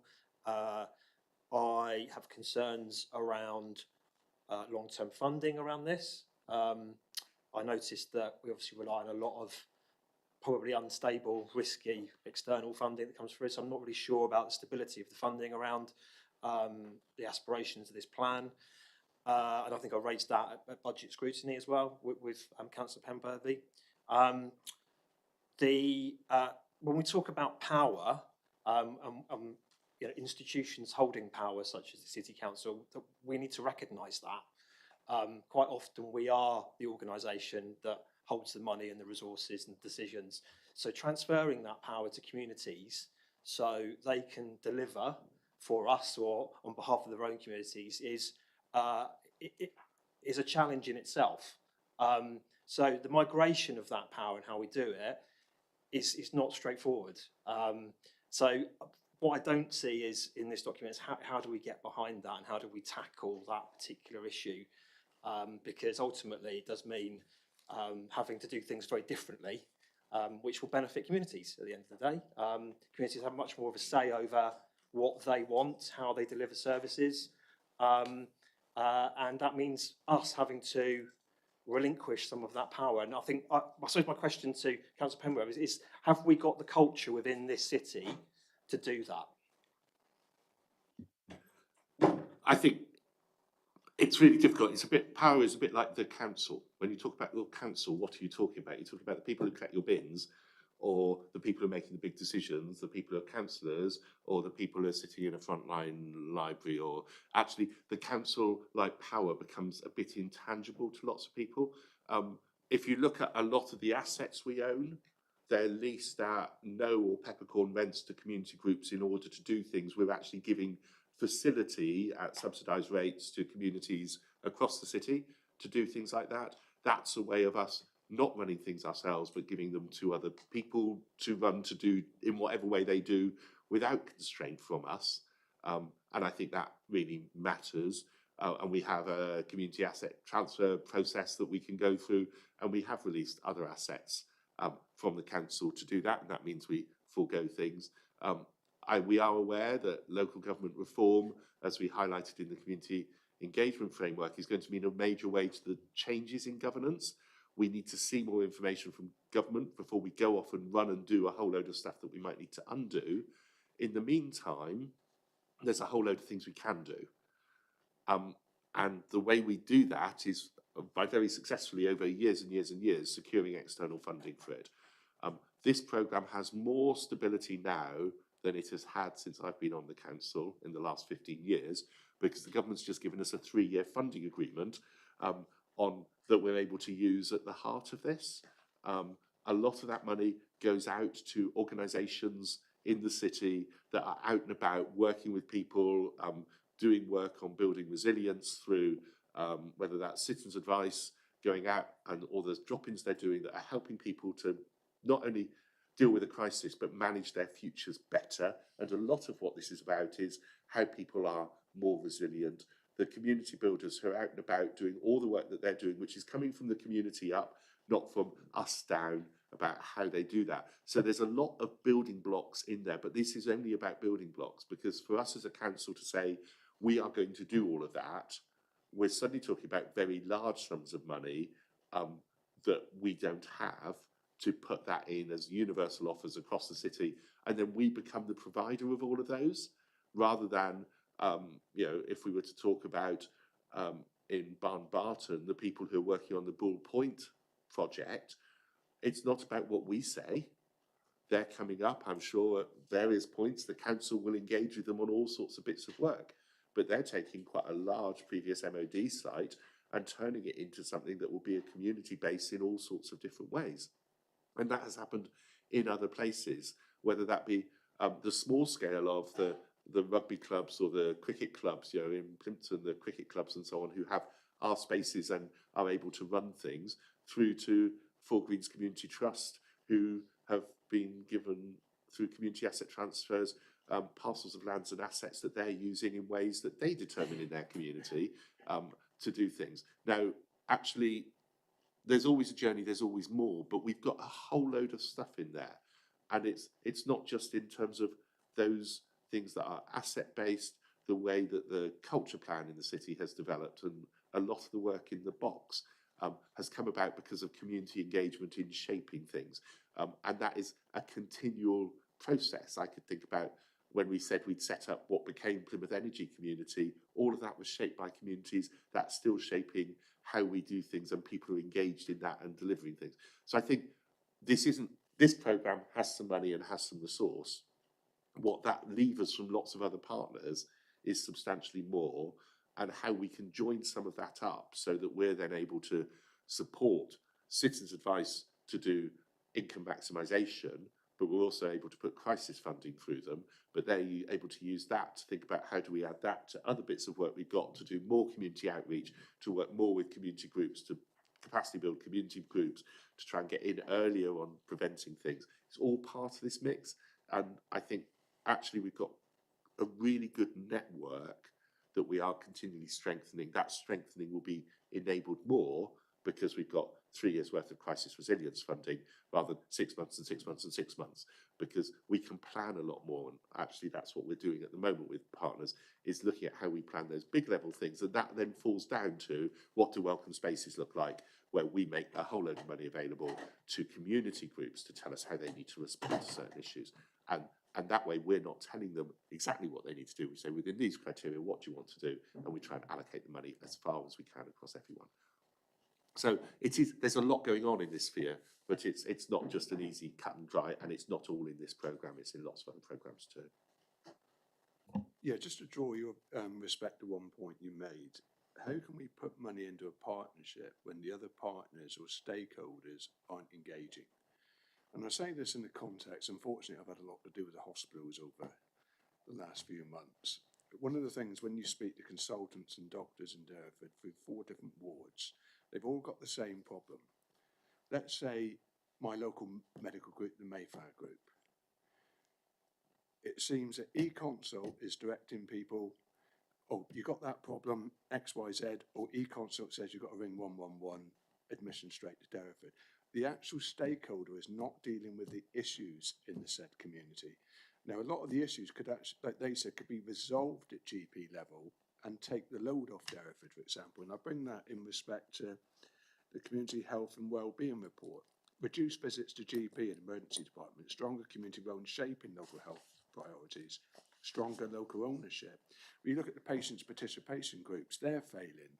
They're just being used by a lot of doctors' surgeries, and I can speak from my own, as a tick box exercise. Yes, we engage in it, but it doesn't mean there's actually any outcome as a result of that, or it's got any feed into improving things.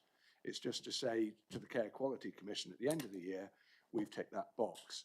So how can you actually say put money into something or an aspect of this, you know, the community engagement and well-being, when there's no discernible outcomes achievable?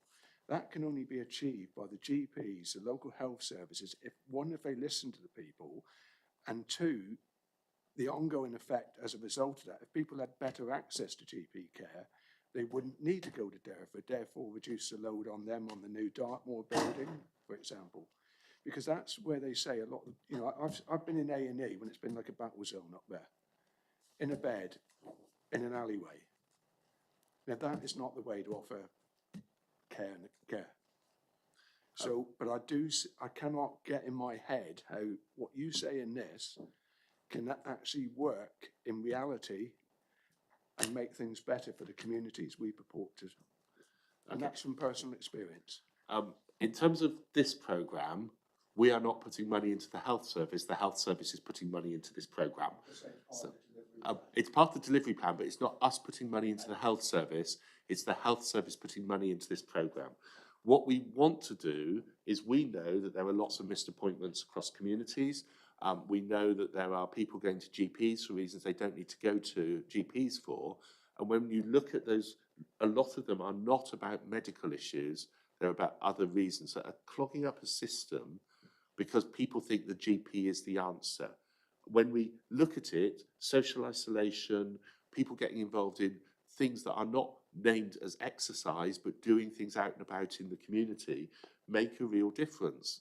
And I know if I was to think about the work of the community builder in Honick Knoll, in Ernest Settle, the work's been done bringing people together in all sorts of small groups that are actually meaning people are supporting each other, identifying things, not visiting a GP, but actually looking at how they support each other. They're getting out and doing work in the communities, helping to maintain green spaces and doing extras. They're getting involved in reading groups and knit and natter groups and all sorts of other things that bring people together, which means that people are saying, I'm not going to my GP as much because I'm getting support. So what this is about, really early help.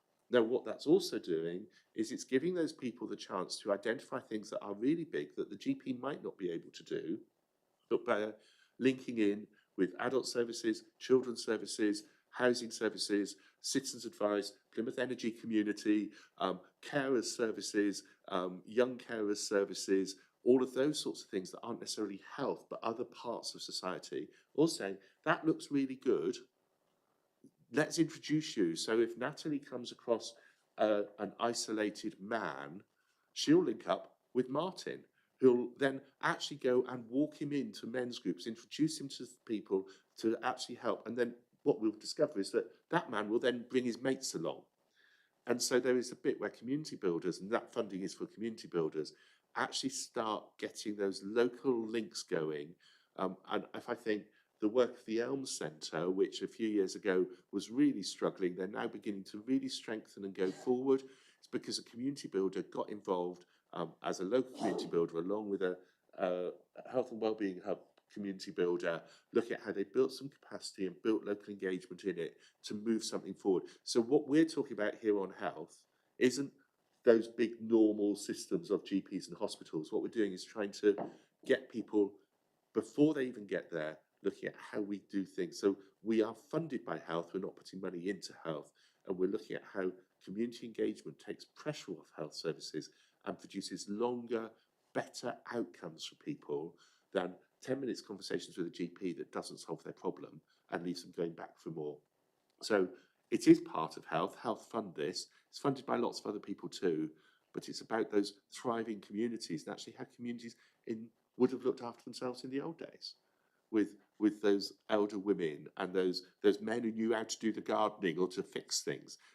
And some of this is now happening not where there's community builders. And I know the Mutley Repair Cafe is brilliant, but it's that sort of concept of people giving what they've got and helping other people. Those sorts of conversations lead to people not using health services, not using statutory services, coming up with solutions where they actually feel more in control of their own lives and they build the social networks to support themselves. So that's why health is in here, but it's not the sort of level that you're talking about. It's much more grassroots and much more human level. No, Councillor Penworthy, thank you for explaining that and putting it into some context. The methodology, regarding the methodology, wouldn't it be reasonable then to have like a pathway, a clearly defined pathway that can go to doctor's surgeries? So when people are sat there, they can look at it and say, well, look, because a lot of people wouldn't know about these pathways and about the engage, you know, the contact points, signposting, etc. So if you just add some name signposting here, if you feel you have a problem in X, you can go to Y, etc. and send it to the PPGs and the local health groups so it can be put on their notice board. And like you said, that may work in future in some, because I knew nothing about this. You can only read this in a context that it's, well, that's what you're trying to do, but how are you going to achieve it if you don't get part two right? So I really do thank you for explaining that. I'd like to get back to Councillor. Can I just pick up on that one? Because just to let you know, the work of our wellbeing hubs, which is supported through all of this in terms of the network, not the actual hubs themselves, but the way we coordinate that, is already working to see what they can do to do some of that community signposting. Because a poster on the wall isn't the right way always, nor is the doctor's surgery the right way to do it. So we're looking at that. We're also looking at areas where actually there's different sets of those GP practices, some of whom do some things, some of whom do others, and trying to work out systems. So rather than trying to do the big top-down approach, the wellbeing hubs are working with their local GPs and trying to work in routes that actually mean that we do better provision for people so that people have access, and not only when they get in the GP surgery, because one of the issues we have in a lot of communities is people don't even go into the GP surgery in the first place, and they just get less well, and that can impact health and all sorts of other things. And then we have crisis and high cost. So how can we do things about well-being? And that is about GPs, but the well-being hubs and the family hubs are really critical to that. And that's why that network is supported out of this, because we're able to use that to make links. Ultimately, it's down to the GP surgeries, but we are seeing what we can do at really grassroots levels, which is why you probably won't see big pathways, because it might be, even with one community builder, it might be different with 2 or 3 different surgeries, because they'll each want different approaches and routes. No, thank you for that explanation. As long as there's no duplication in regard to posting, it goes to one post, they can activate it, and I don't see a problem. However, Councillor Penrose, I digress, and then Councillor Freeman. No, I'm happy to. You happy? Councillor Poyser. Yeah, Councillor Penrose to start. Thank you very much. My question is similar to Councillor Poyser's, but I'd just like to pinpoint a couple of things. As I hinted at earlier, I think reading through our whole set of papers for today, it's tremendous to come to this after we've talked about community safety and cohesion, and then see this framework. It all really fits together and you feel quite excited, and it seems, as I think it mentions, to anticipate how we are supposed to be going to work with the LGR when it comes. But my questions are sort of fairly practical. So can you say that this will now be prioritised? Is there anything it supersedes and takes over from? And do you feel that we have buy-in from all the sections that are going to have to work along this within the framework? Thank you. From my perspective, it's been prioritised in terms of Professor Steve. I'll leave him to talk about that in a moment. In terms of have we got buy-in? We've been doing a lot of work on this for quite a long time. It does replace the 2021 plan, but 5 years is a long time, and that plan is effectively out of date. So it's actually a reinvigoration of something with a new set. And I think when you look at the way that this is already being delivered, it's through enormous amounts of partnership, and partners are really pleased that we're now talking about 3-year windows rather than 6-month windows. And there's quite a lot of creativity coming out of that in this early stage of discussion about how we start spending money in April.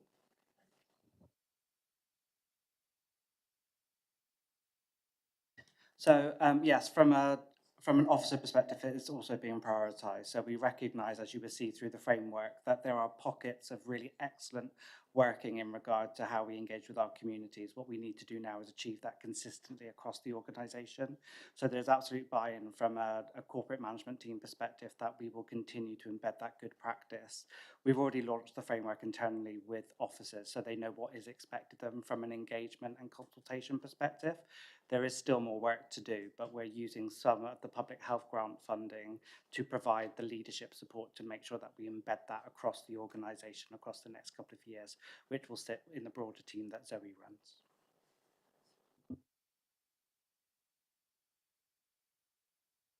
Councillor Poyser. Thank you, Chair. I think this question's for the officer, kind of linked to the question, officers, linked to a question I put to Councillor Penberthy, which is around like enablement. So quite often we get members of the public come to us with ideas that, they want to, create a wildflower meadow or look after a part of a play park or whatever it might be. And we take those ideas to the officers. And I do firmly believe over the last, well, certainly since I've been elected, that we've become more of a yes council, which is great. Our ears are opening, we're listening, and we're trying to do all we can to support those communities. That enablement piece, though, requires some resource and some cultural change. And I'm not entirely sure whether we're there yet with it. So the question is that something we need to focus on? It's more time, training, resource required in that area to unstick and empower and enable? I keep coming back to the empower word. So. In terms of generally, I think it's quite interesting that what you've picked up on are actually pieces of work where enabling is not part of this programme. It's actually other bits. We've got enabling as a core principle so that we think about how we operate this programme within that. There's always more that we can do, but I think what you've picked up on two issues which sit under Tom Varsdell's portfolio, where he's been working really hard with his team for it less to be, oh, this is what the computer model says, and more, how can we do that? How can we enable? So I think that's something we're doing across the council, and we've picked up. But Zoe will pick up on how we're approaching that in this piece of work, as opposed to all the other pieces of work, because I think that's one of the bits that we're trying to do across the board. Thank you. Yes, one of the new tools that we launched at the end of last calendar year was a consultation and engagement framework for the organisation. We're also launching a staff community of practice. So next month we are gathering together staff who are already involved in any kind of consultation or engagement, or staff who are interested.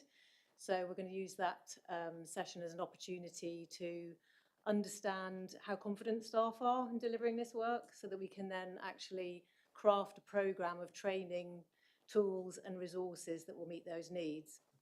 And we want to use it as a peer-to-peer opportunity for learning as well.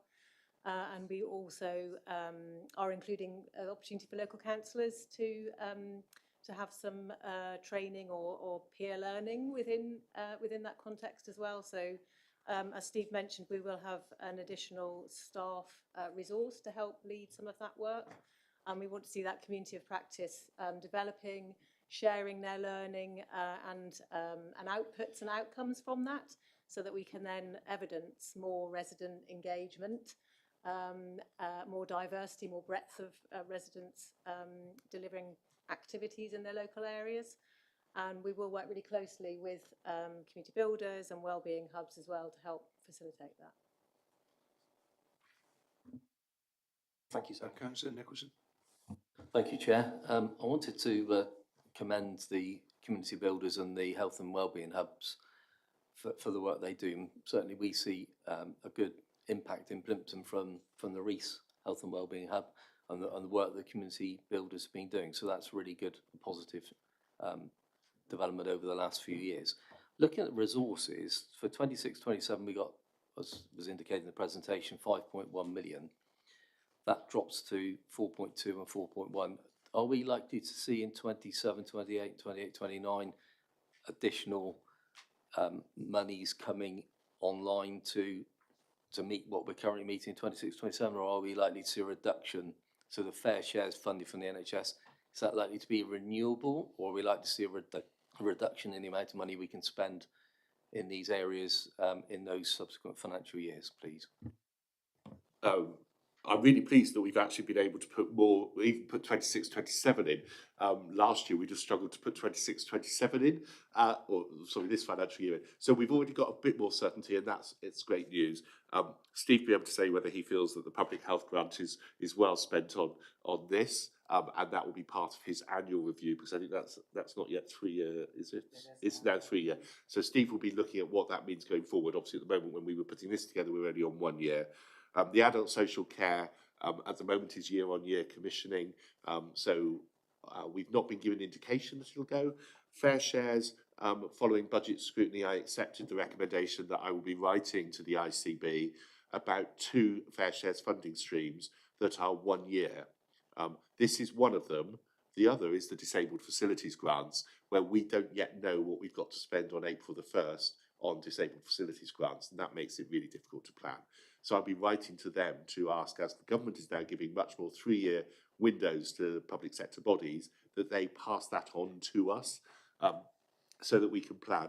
But I think what we're doing, the more we do, is that we'll be looking for funding opportunities that broaden this. And in my previous roles within voluntary community sector and social enterprises and supporting others, it's how you diversify your funding base. And what you can see here is we are diversifying our funding base. We're bringing more in, but we will continue to do that. And that might be some explicit pieces of work from specific funders who want us to do something very targeted, either geographically or with a community of identity or interest. But we will be looking at that as a whole, because for us, this is a 3-year action plan. We've given you the fact that we've got a basis for 3-year funding. And that's really positive, rather than a 3-year action plan with nothing, which where we would have been before. But it'd be great to have more money. We could have a lot more money than this, and we would be able to spend it really effectively using exactly the same principles, a lot of our existing and potential then new delivery partners. But we're not just sitting back saying, oh, we've got a bit of money for 3 years, let's relax. We've got some really good stuff, and we can now see more we can do. How can we get more into the system, not only through us, but through our partners as well? So how can we prove to health or police or others that we've got some stuff here that we could do some really joined up working with and begin to make some real differences to people, so that we have thriving communities, not communities that are struggling in whether it's health-wise or feeling safe or struggling with the basics or being able to do more advanced work, because our communities in Plymouth are in very different places across different geographies. Thank you. So next is Councillor Dingle and then Councillor Stephen. Thank you, Chair. Councillor Pembervey, I asked in an earlier question around more support in the city for our fantastic RECF-SE sector in the city. And in fact, it actually looks like this is attempting to do that, which is brilliant. Obviously, anyone who kind of works in that sphere, like a lot of us do, will know that there has been real struggles for our communities and the support it's been getting over recent years. And it's good to see that this is attempting to remedy that. And there's going to be some really good work, it looks like, that will come through this. I was just wondering, though, coming back to an earlier question that Councillor Finn asked around getting the real impact of this work. It is difficult to get that impact. Through hard outcomes, through stats, through that type of stuff. It doesn't, I know firsthand, it doesn't give the true story of what's really happening. So I was wondering, have we got any ways as well where we'll be able to get those soft outcomes and get those stories and get that real impact that this is making to the communities and the people in those communities, so we can come back and really kind of disseminate that and see that firsthand? The first thing I'd like to say is please don't think that we're about to put £5 million worth of new funding out there. We'll be continuing a lot of the work that we are already doing with a whole load of groups, rather than saying to all those groups, sorry, we're going to take your funding away from you, and there's no more outreach work from Citizens Advice, so we're not doing the grants around healthy homes or giving the furniture project in Union Street some winter warm packs and all the rest of it. So this will be a building on. What we have done over recent years is move from just let's give an organisation a portion of cash to give away to much more intelligence-led, so being led by data from things like the Low Income Family Tracker, actually working much more closely. Originally, the warm spaces, as they were called, it was just, we'll give you the money and we don't know. Now we work really closely with the welcome spaces. We've expanded the funding window to there. In fact, it's almost double what it used to be. I think it was £180,000 this year we put out to small groups to provide those. We're looking much more about what are the soft outcomes as well as the bigger outcomes. That can be quite hard for groups because we're always asking for new, not just continuation of the same, because if we pay for continuation of the same, people become dependent on us for the status quo, rather than thinking about actually what are the new bits. So this is almost seed corn funding, and it's interesting to watch groups come back to us year on year with another new idea, having built some stuff into things they've managed to fund through other sources. So I think we are learning what I've talked to the Health and Wellbeing Board about when I've presented this annual report to them before, is that some of it we can get data on. The bits we can get data on are the bits that they don't fund, because it's in some ways a lot easier to get that. So discretionary housing payments are now part of all of this, but all sorts of other things are, this is really easy. But I've talked to them about the fact that as well as data, we have anecdata, because anecdotes build up to tell us a story. And that's a lot harder to do, but the reports we get from the community builders are done in a way that begin to pull those together into themes and give some sense of weighting to them. And obviously, it's not quite as statistically sound, but it helps inform the work we do, alongside the Low Income Family Tracker and other tools that we have at our disposal. And we've matched the Low Income Family Tracker with a tool in Community Connections that looks at housing quality to see where there's crossover between low income and housing, where we could do some really smart work at energy efficiency and potentially not only improve people's incomes, but cut their costs very substantially and improving their living standards. So this is about us being smart with what we do, and then we get stories. And I would always rather tell a story about someone than I would tell some stats. And I know one of the stories I tell with Plymouth Energy Community, and I've been really proud to be involved with them for a very long time, in fact since the start, is I can never remember the stats of how many people and how much money, but we had someone go in as a volunteer and work with a grandfather who was living alone in a cold home, and he didn't see his grandchildren because he didn't want to bring them into somewhere which wasn't warm and he couldn't do anything with them. We worked a bit on energy efficiency and reducing the cost of his fuel through switching.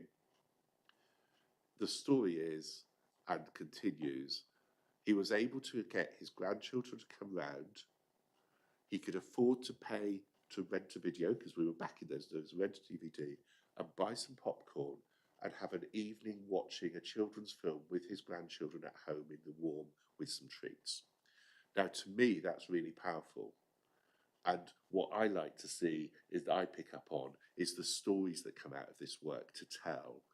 But those are that side, but we do use them too. And it's one of the things we do ask people to tell us. It's not just how many people have been in your welcome spaces, but what some of the difference it's made, because that really makes a difference. And I never met that granddad. I don't know where he lives in the city, but I bet his grandchildren loved it. Stefan. Thank you, Chair. You, Chris, mentioned in your introduction about family health hubs. From my knowledge, we have static health hubs that are scattered across the city, but we have also announced 11 mobile health hubs that will be going around different parts of the city. And I just wonder what impact those mobile health hubs have made on the community in making community more engaged in delivery of the service? We're all looking a bit puzzled here. The bit we support is the network of all the family and wellbeing hubs. And we do think that those tend to be very geographically based. We're all thinking we haven't heard about these mobile ones. We'd love to know where they are. If you can find us the link, that would be great, because we'll make sure we knit them into the work we're doing. But it could be that that's been funded from another funding pot, nothing to do with the council. And that's part of what we're always doing, is we're trying to find other people doing things to bring them into the networks we have. Zoe, I think your voluntary community sector network's got over 80 people now engaging with you on a regular basis. Our volunteer managers forum involves people looking after thousands of volunteers in the city. So we're continually looking for people to bring into the network. So if you're able to pass us the information, we'll make sure we touch base and link them into the work we're doing. Okay, thank you very much. All right, I'd like to bring this to an end now. As I say, thank you all for your input and the questions. I think we must never lose sight that a methodology needs to be imparted with regard to anecdotal evidence and KPIs, because after all, we are dealing with taxpayers' money. So we have to be seen to be accountable. So there has to be some sort of track with regard to that. Especially on responsibility chain. However, so that was item 7. So the recommendations are: the Housing and Community Services Scrutiny Panel is recommended to review the proposed framework, make any recommendations for consideration in advance of the final draft being prepared for Cabinet approval in March. So it brings us back to one simple point: is there any recommendations that anybody would like to make with regard to this report to be considered? Open it to the floor. Chair, I just wondered whether there's an opportunity, after listening to officers and Councillor Pembrose, say, to consider what they've said as well as the report, and then feedback maybe over the course of a week, so we could do something coordinated if we need to. I'm happy to take that on board. If you'd like to go away and think about what's been said today, the papers in front of you, and if there's any recommendations whatsoever, are you happy, Councillor Penworthy, say over this next week that they contact you personally with regard to any suggestions or recommendations? I think there's probably 2 elements to this, and Elliot will be able to advise on the process of a committee determining a recommendation. But if people want to contact me, if you could do it over the next week or so, we've got only not much longer than that to get the papers into the process for publication for Cabinet. So I think we're only just over a week away. So if you do have things you want to do, let us know as soon as possible. Certainly a week is probably beginning to push us, because obviously it's half-term week next week, and then Zoe will be back and having to turn things around almost within a day or two. So sooner rather than later, but I'm happy to have individuals, and Elliot can advise on how the committee makes recommendations. Thank you, Chair. So the committee, if it wishes to submit a recommendation formally, would have to agree that today. Wording can be fine-tuned, but the principal recommendation would have to be there. We wouldn't be able to go away and come back with a recommendation and formally agree it. However, Cabinet member sounds like he's given willingness to consider views, and so therefore you'd be welcome to feed your views to the Cabinet member afterwards. Are you happy with that?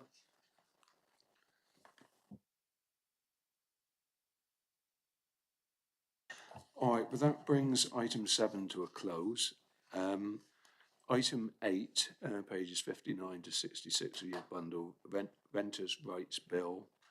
Councillor Penworthy will introduce. Jackie King, Head of Housing Solutions, will be in attendance. Thank you, Jackie, for coming here today. If you'd like to open up.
Sorry, thank you. No one else couldn't. So quickly, this is an update on our preparedness for the implementation of the Renters' Rights Act of 2025, the most significant reform of the private rented sector in a generation, though actually built on the work of the previous government on the Renters' Reform Bill, which would have become an act had an early general election not been called. The Act received royal assent in October 2025, and the first set of major changes come into force from the 1st of May this year. The Act aims to strengthen protections for tenants, whilst placing much clearer and more enforceable obligations on landlords. The Act will be implemented in 3 phases. The first phase brings forward tenancy reform, the abolition of Section 21 evictions, strengthened possession grounds, new enforcement powers, including higher civil penalties. Later in 2026, Phase 2 will introduce the National Private Rented Sector Database and the new Ombudsman, both of which will bring greater transparency and support more effective and intelligence-led enforcement. Further measures, such as the new Decent Home Standard and AWAB's law, will follow once national guidance has been issued. You might have spotted, in fact, earlier this week, that the Select Committee Chair was saying that those need to be brought forward with a clear timetable, because at the moment that isn't very clear for anyone, and she's saying for both tenants and landlords that needs to happen. For us, like every other council, these changes bring substantial new statutory duties. We'll be required to collect and report significantly more data, respond consistently to new enforcement expectations, and prepare for a far greater volume of casework. That's likely to mean a minimum of 3 additional officers needed to deliver phases 1 and 2. For the current financial year, the council received just over £98,000 in new burdens funding, which has helped to offset the costs of preparation, where obviously the final funding settlement has just come through. We're still unpicking what that looks like, and looking to understand what the new burdens funding in that is. So I'm not really able to comment on that yet, because those sums are still being done.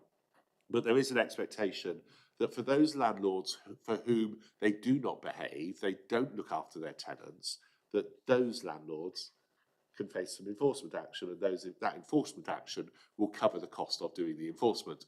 Now, I think that is reasonable, because the vast majority of landlords will never be enforced upon, and if they are highlighted that something is wrong, will tend to say, we want to get that sorted quick, we didn't realise. So this isn't about penalising the good, it's about tackling those who consistently want to be bad, and will escalate the fines for those landlords who are consistent offenders. And I'm sure for those who have engagement with the private rented sector and tenants, that some of those landlords' names just keep on cropping up and up and up, and they're abusing systems. So the income will be quite important, and I think might be higher in the early stages, where we have to begin to look at the what's described as rogue, though that makes them sound a bit friendly and cutish, but actually some landlords who are already behaving in criminal ways. And actually, when I've talked to the South West Landlords Association, they don't want us to use the language rogue, they want us to use the language criminal, because they actually think that most landlords aren't rogue,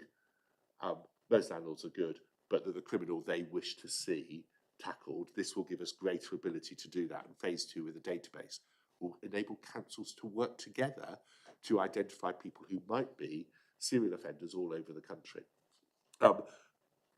Where the Housing Standards team has already taken a proactive approach, developed a comprehensive action plan. They've covered IT system changes, workforce planning, policy updates, and stakeholder engagement. They're currently auditing our systems against the 65 national reporting requirements, and work continues to align policies and procedures with the expectations of the new statutory duties.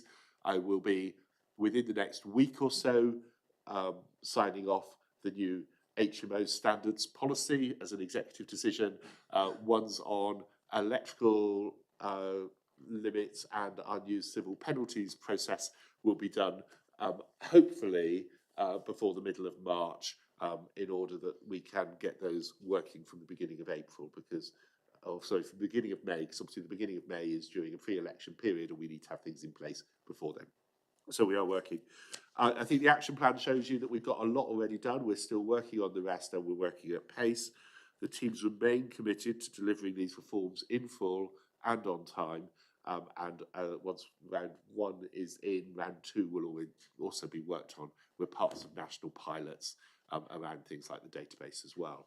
And some people in Plymouth are already putting their properties in and stress testing the initial beta version of that database. So we're getting involved in those stages too.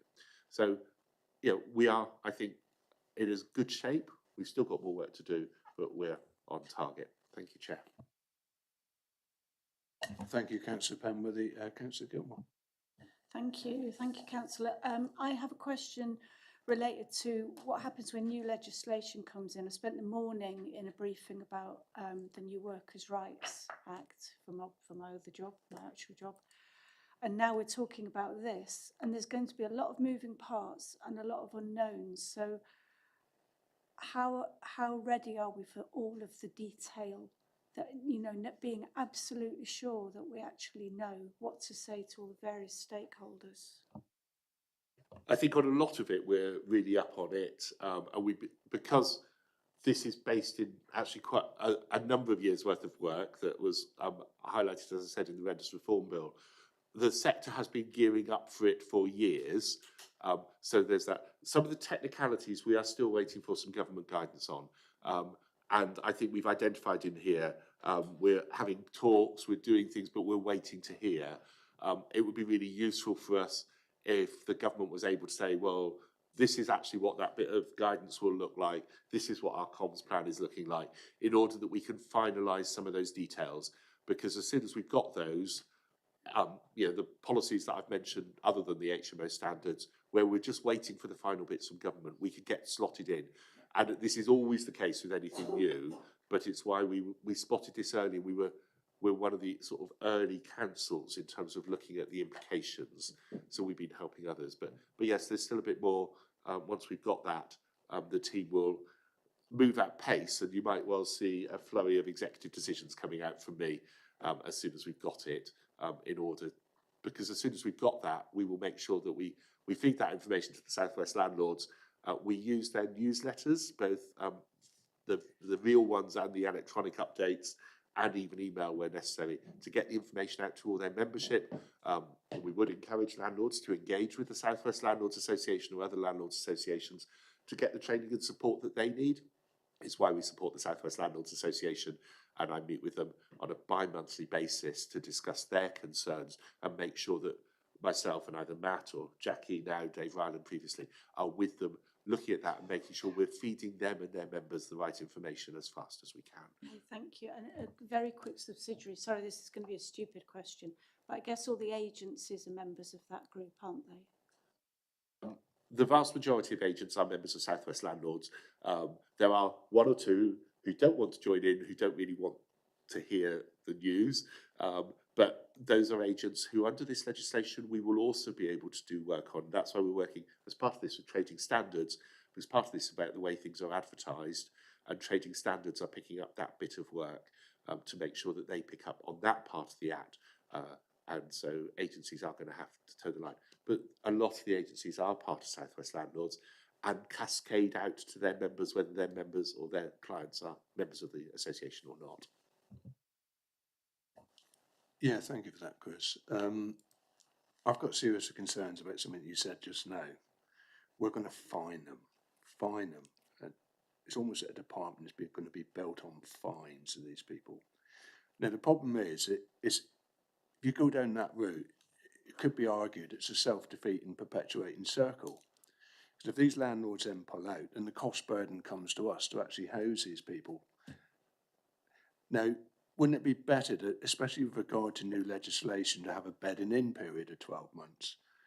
You say people are landlords associations, fine. All these people that paid associations, some of them may have more than 2, 3, 4, 5, 6, 10 properties, but there are a lot of incidental landlords that are not part of that organisation. Have we not got a hotline set up to which these people, if they have genuine concerns, can actually come to the council? So rather than hitting everybody with a hammer, we're going to get you, we'll work with them because it's in our interest to also work with them. We're also aware that a lot of landlords have been worried about EPC standards. you know, EPC is C. Now, I understand as it currently stands, that's being redefined from what it was 10 years ago. So whether a property reached EPC 10 years ago may not reach an EPC C now, even though it's of the set standard that it, you know, and got the accreditation at that point. So it's all these sort of issues. And I think, wouldn't it be better for us to, rather than being a hammer council, to actually be a listening council? While this legislation beds in, we're learning, landlords are learning, and set ourselves a target, say in 12 months' time, that you reconcile the two so everybody knows they're transgressing the same path going forward. I do think this talk is most unhelpful when we need landlords. We need landlords as part of the mix to house the people that we've got now. And I think a more conciliatory approach sometimes, rather than the hammer approach, opening doors, being prepared to talk to people would bring about benefits to not only us, the communities that need to be housed, and the landlords working together as a partnership in a positive manner. I think that's just my personal thing. So I suppose that's my question is, where is that being considered? Is there an avenue that could be considered? And is that a possible outcome that can be achieved? So it builds a reputation of us all, so we're all seen to be you know, I'm not a landlord, so we can all seem to be working together. A lot of the members of the South West Landlords Association are incidental landlords. They're very small landlords with 1 or 2 or 3 properties, and that is their bread and butter. They do have larger landlords, but that's the area where they do most of their support, because it's the areas where most people need support. We already fine landlords who break the law. However, if you were to look at the number of people that we get coming into the system as complaints against landlords compared to the number of people we fine, it isn't even 1% of the complaints lead to a fined enforcement. So we're already doing that, Councillor Finn. I think it's important to remember that we are already fining people up to £30,000 according to our own systems that have been in place for years. When the legislation first came out to raise those limits, I had detailed conversations with Councillor Bowyer, whose comment to me was, if that's all you can do, that's what you do, Chris. I wish we could find people more, because it's the bad who wreck the reputation of the good. And it's the bad who get to those fines. Now, £30,000 is the top, we don't do it. Most landlords, as I said in my introduction, if they get a call from us, will say, sorry, I didn't realise, what can I do to put it right? And we work with them to support putting them right. The new legislation brings new statutory duties on us. If we don't meet those statutory duties, we will be subject to JRs, and we don't want to fund piles of JRs because we are not applying the legislation. And that legislation around housing standards and the processes are laid down. That's part of what we're waiting for the final guidance on, and why we haven't signed off the new civil penalties process, which was ready to go, because we're waiting for the final bits from government to make sure it's compliant with the new act. But we will look, and I think the database is going to drive a lot more of this, landlords that might have housing here and housing in Cornwall and housing in West Devon and housing in South Hams, where they're not looked at as one landlord, they're looked at as 4. And if we identify some landlords through that database who are playing the system in a whole load of councils, we can look at those, because those are the landlords we really need to target. The vast majority of landlords will never pay a penny in enforcement. In fact, the vast majority of landlords won't ever hear from us about bad quality housing, because they aren't the majority. The majority are good landlords who, if they make a mistake, want to put it right. And I think it is worth us firing that shot across the bows of the landlords that abuse their position, who break the law, who refuse to put it right when they're talked to, that we will be fining them. And the reason is they need to hear that, but also tenants need to know that we'll be on their side if their landlord is having them live in accommodation. And I've been out with housing enforcement officers where there was holes in the bathroom floor, and the male tenant in the flat underneath was taking photos of the female tenant and her child in the bathroom above. Now, that is unacceptable. We dealt with that landlord, but that is the rare, but those are the sorts of landlords that are behaving like that we need to target. AWAB's law will mean that damp and mould comes into it much faster, and that's one of the reasons the Parliamentary Select Committee is asking for that to be brought forward, not only in social housing, but across all landlords, and for timetables across all of that, because that actually has an impact on health, especially children and vulnerable adults' health. So we will target the people who are doing it wrongly, and we will not make a secret of that, whereas most of the time and most of the work we do is actually encouraging landlords to be better at what they do, supporting that, and it's why, you know, late in the autumn I was at an event which was for landlords actually about how they improved the efficiency of their homes, how they improved their approach to damp, how they work to support tenants in those situations, and the room was full of landlords and agents wanting to know how they did better. And that's the bit we don't see, but that'll be funded out of the fines that we get from the landlords who do it wrong. So the majority of landlords, nothing to fear, and we'll support them on those first engagements anyway, but we will not ignore landlords who consistently break the law and refuse to bring their housing to standard. No, I do respect that, and I respect what you said about looking up through the floor is the worst case scenario. A lot of the landlords are good landlords, but there's also a lot of good landlords that are having trouble with their tenants. And their tenants feel that with this AABS law, for example, they can do what they want and it will still be the landlord's responsibility. And I'll bring to you a case that somebody went in their house. There's a huge amount of black running through the house. They put extractor fans in the bathroom. They've got extractor fans in the kitchen for when they're boiling food. There was clothes all over the radiators. The babies were being bathed, so therefore it led to damp all the way through the house. Now, it's that, somebody was saying to me the other day, he was really concerned how the council would react to that, even though he's done everything he can with regard to ventilation. The wall cavity walls are filled, there's loft insulation in the house, there's UPVC. He can't do any more for a bad tenant. So it's how those people are moderated within the system, that there is also a thing here. It's not just about landlords, it's about tenant responsibility as well, and the way they live, which could cause problems with regard to enforcement.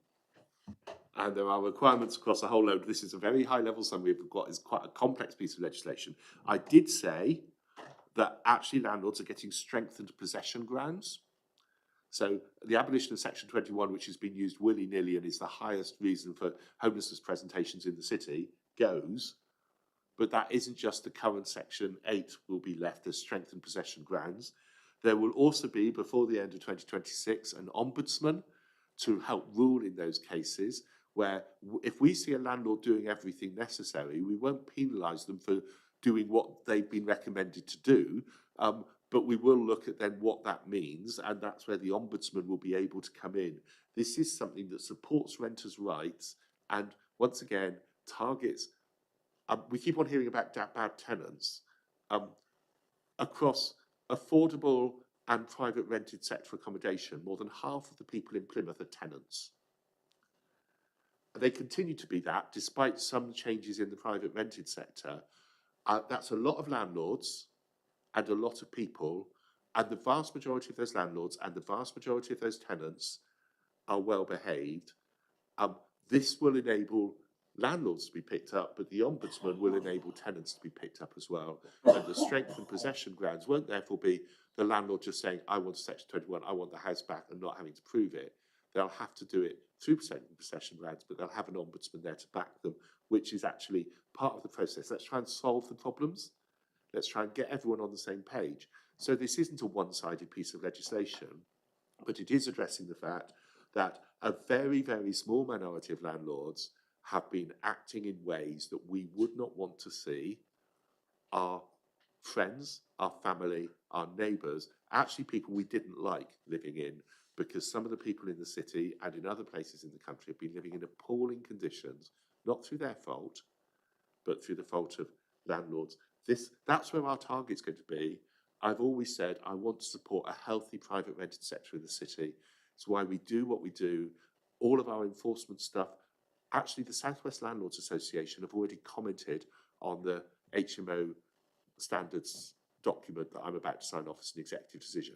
They fed into that, they made their comments and they looked at it, and we will continue to do that, but we will have a higher statutory threshold ourselves that we have to meet. Thank you for that, Councillor Freeman. Thank you, Chair. Thank you, Councillor Penberthy. Excuse me. I have to say I'm quite relieved that the Renters' Rights Act is finally coming in, and with the plans that you've explained to us about this.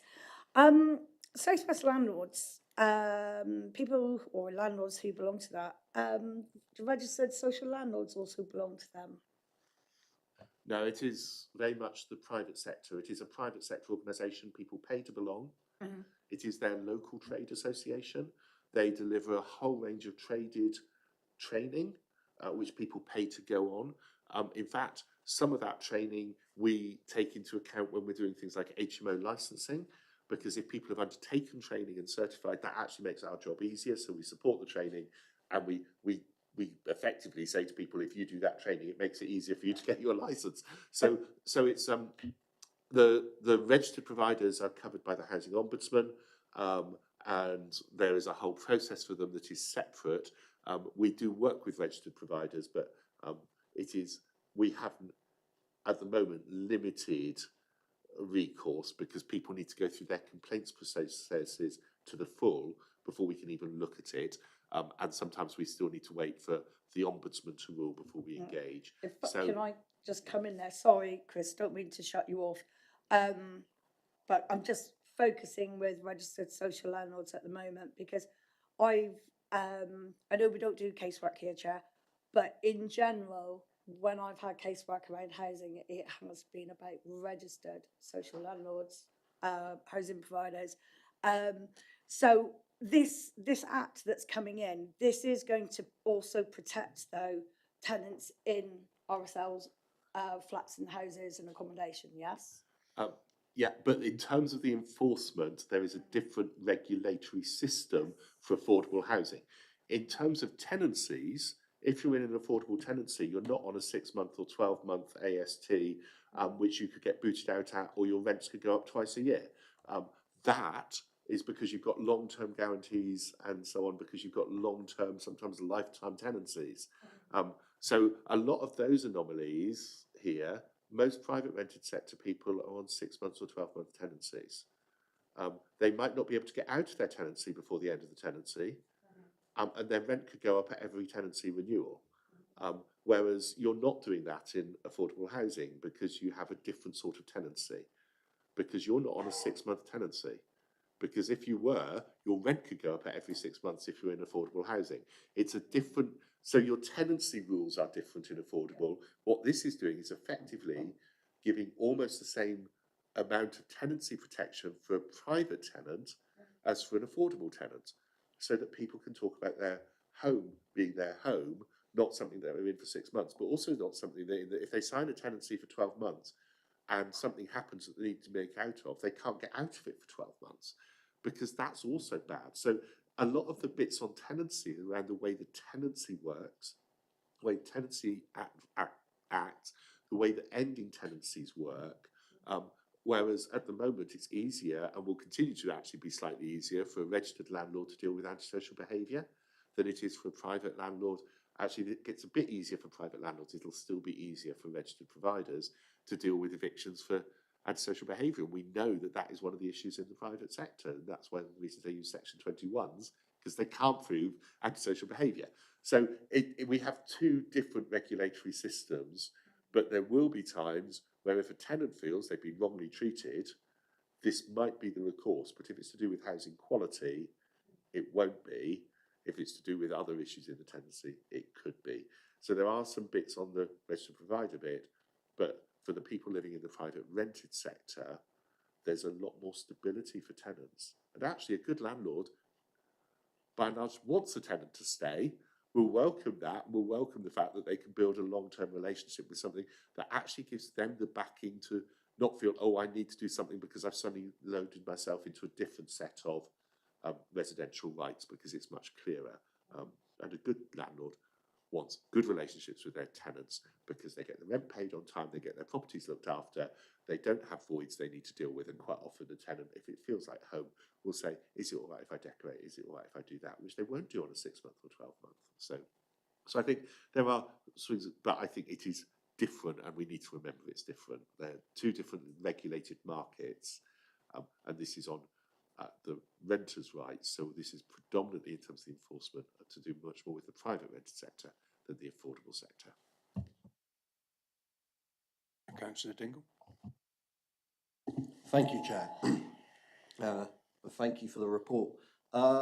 It's really good to see some of the changes being brought about in this Act, and especially the changes that are being implemented around the Section 21 notices.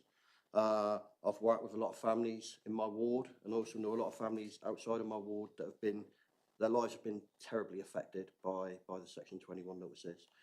They really have. And then, of course, you know, there's a lot of families now, as a result of that, that end up in temporary accommodation. I believe in the city currently, and please forgive me, I've not got the exact numbers off the top of my head, but I believe it's around 350 families currently in the city in temporary accommodation. And of course, that leaves those families in a case of kind of living in limbo and can really affect their lives and what they've got to face. And there have been some kind of murmurings that some of the things in this Act might make it harder for families in those types of situations to be able to move on out of that kind of situation into rented accommodation and that type of thing. So I was just wondering, you know, could we get any more information around that? And really, is that the case? I'm sure there will be some people who will try and use the Act in that way. At the moment, there are quite a number of private landlords who refuse to have anyone on a benefit. So if you're working and get a universal credit top-up, you're not eligible, they won't look at you. If you've got a disability benefit, they won't look at you. That disability benefit might not be anything about mobility, but you want a benefit, not going to look at you if you want a benefit. That's just a blanket. Now, that will now become illegal. And so I think there are some bits there. Landlords are going to have to think about what rents they advertise at, because they're not going to be able to advertise on a rent and then rent it for more. And at the moment, landlords are doing bidding wars. That actually means people are much more able to think about when I'm applying for that tenancy, because they're under demand, and landlords are talking about cutting the applications when they hit 60 or 100 applicants for one flat in the private rented sector. That's how overheated the market is. They're not going to be able to do that on the basis of, I don't like that, or I'll now see who's going to bid the most. Because that's really frustrating for families or couples or single people in temp accommodation or who are trying to move, because they think that it's going to be £800 a month, and then they discover it's gone for 900 or 1200 because they've been outbid, or someone said there's 6 months' money in advance. You're not going to be able to do that anymore. You know, if you get it, that's fine, but the landlord can't require it. So at the moment, some of those bits that are actually barriers to people moving out are going to help. I think there's a lot of the landlords will just accompany themselves to the way this is working, and it'll be fine. There'll be some who don't want to, but we all know that those are things that, you know, for those of us who don't own homes, have never owned homes that aren't in affordable housing, or who own homes having rented, those are bits that make the rental market really difficult for everyone. And I think helping people live well means that you have choice. And in most countries in the world, developed countries in the world, if you're living in rented accommodation, you know you've got security of tenure, you know you've got relationships with landlords, you know all of those sorts of things are managed. It happens in lots of European countries. It actually happens quite a lot in America. It doesn't happen here. And this will bring that in. So there will be people who suddenly think, actually, the rents are a bit higher, but that's because the landlord's not starting a bidding war, or knows that they can't put the rent up for a year, and knows that they've got to do all these extra obligations to make sure it's fit for purpose. Well, that's part of the life, but at least it's not going to be, well, it's a bit more, but I know that because I get universal credit, I'm not going to get something. So there are swings and roundabouts. I think there's a lot of scaremongering from some, and there will be a bit of market adjustment, but the majority of landlords will continue to be landlords. Some are selling assets, but they've done that for years. They'll continue to do that.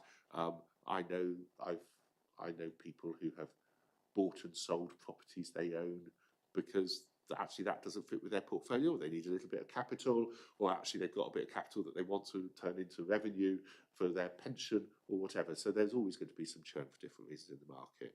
What this does do is, I think, give people a sense of stability in knowing what they're applying for, how the decisions are going to be made, and if they are evicted, that they're evicted for reasons that if those aren't right, they can go to get recourse for. If it's advertised wrong, they can get recourse for. Because, once again, it's those unregulated bits where some people choose to buck a system that is causing problems. And I must admit, from a homelessness perspective, if we're not dealing with the Section 21, which is 8 weeks, we're dealing with the new version of Section 8, which might be 3, 4, 5 months, gives us a lot more time to work with someone on either resolving the landlord issues or on helping to find transition into a new permanent home rather than entering the temp system. It actually helps us do our prevention work better and support families better. We'll still ask people, if you know it's happening, come and talk to us early. Don't leave it till the last minute. But it gives our officers a lot more time. Now, Jackie's smiling because it's no longer in her area of responsibility. But this will make a big difference to the way we can support families, we can support couples, we can support single people to actually be able to manage a home life rather than a temp life. So I think it will change what we need to provide in temp accommodation, and we report to you every 6 months on homelessness. And I think over the course of this year, that report will change, because I think we'll see a change in the demands, and what we therefore need to change the way we work on homelessness. This is where I think we're unique amongst our European counterparts, because if you look at Poland, if you look at Germany, the rental market, you don't aspire to buy like we do it. It's an investment over here, not a home. You know, they're rental properties. So if we can sort of bring some stability to that rental market, I totally agree. But there must always be a separation, obviously, between a private landlord and a social landlord, such as a housing association. They're two completely different beasts and funded in completely different ways. If a landlord has a £500 mortgage on a property and only charging you say he's charging £1,000 a month. Well, you're not necessarily charging £1,000 a month, because he's only getting £500 a month on that. So the way the market works and the way the market's financed, I think, will play a big part going in the future. But I think there is a lot we can actually draw from our European counterparts with regard to that, and social housing, how these communities survive. If you look at Poland, for example, it's ex-communist blocks. Under communism, you only allowed X amount of floor space for each individual. So if you're 1 person, 2 person, 3 person, it was X amount of floor space actually allocated that individual with regard to housing. So I think there are things that we can learn from the European counterparts, but I take it we'll see how it plays out. The private rented sector is a private sector. They are businesses. I don't suggest that we should be saying that they don't cover their costs of providing their service and make some return on their investment. That is appropriate. What we're concerned about, I think, generally, is those landlords who don't do that, who actually use the system and abuse the system.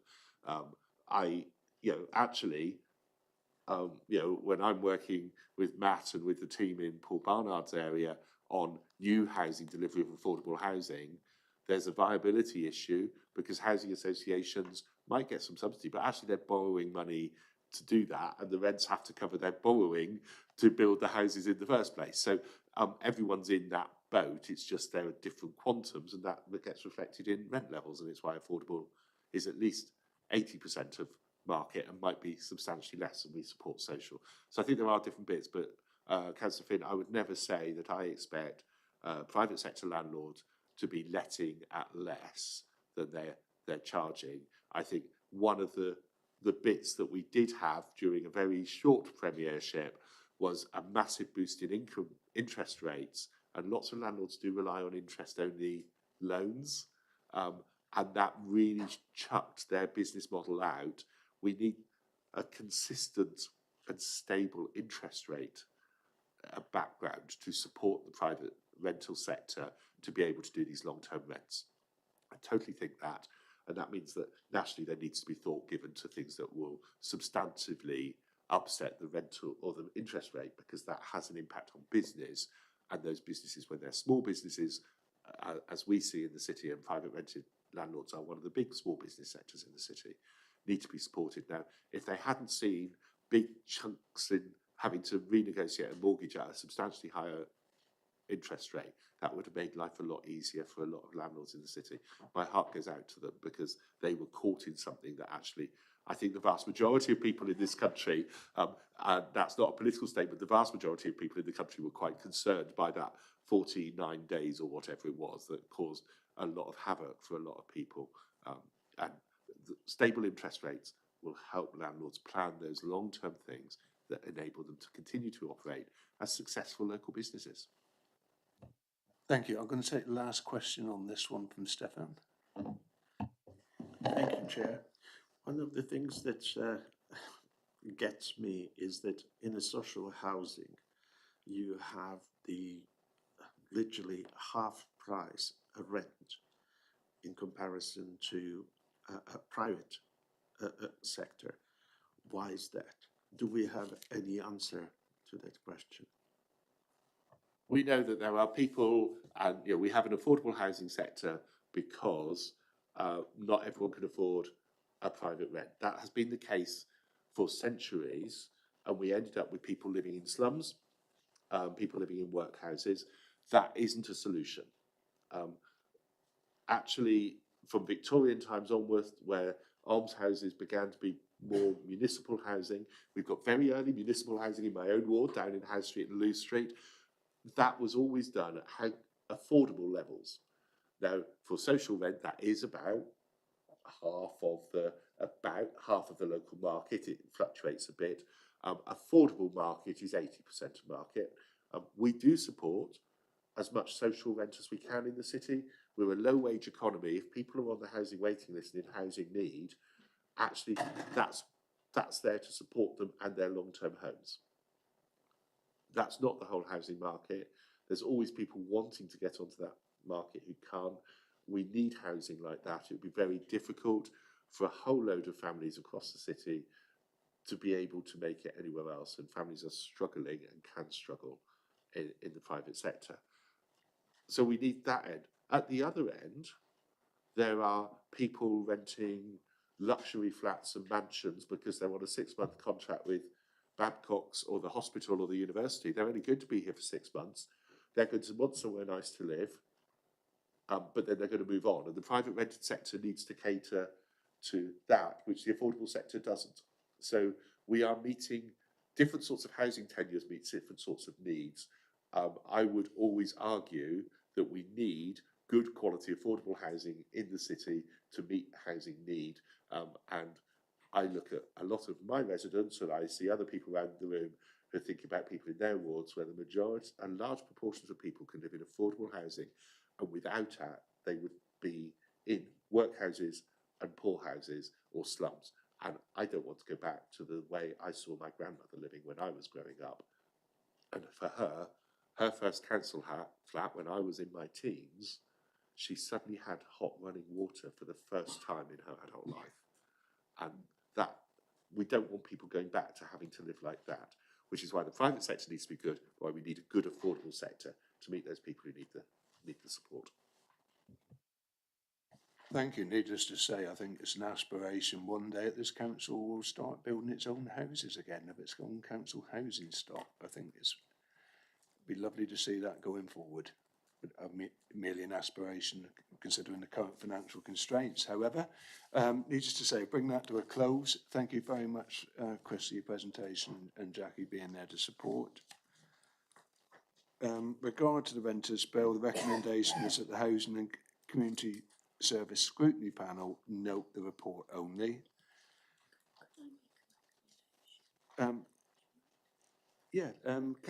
Councillor Gilmore would like to make a recommendation. I was just going to make a suggestion. You referred earlier, Councillor, to you're waiting for some information from the government. Should we be prodding them along in some way? Is there something we can do about that?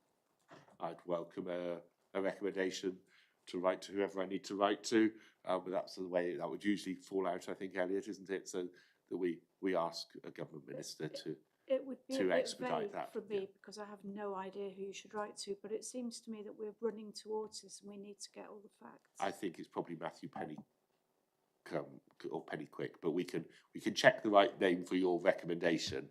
But yeah, I'm really happy to do that.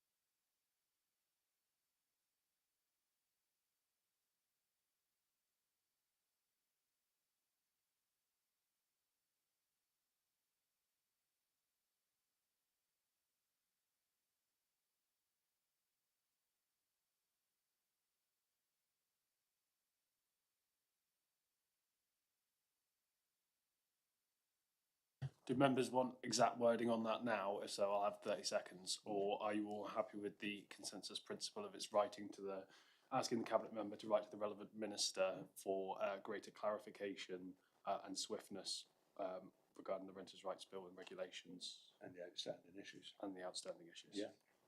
Happy with that.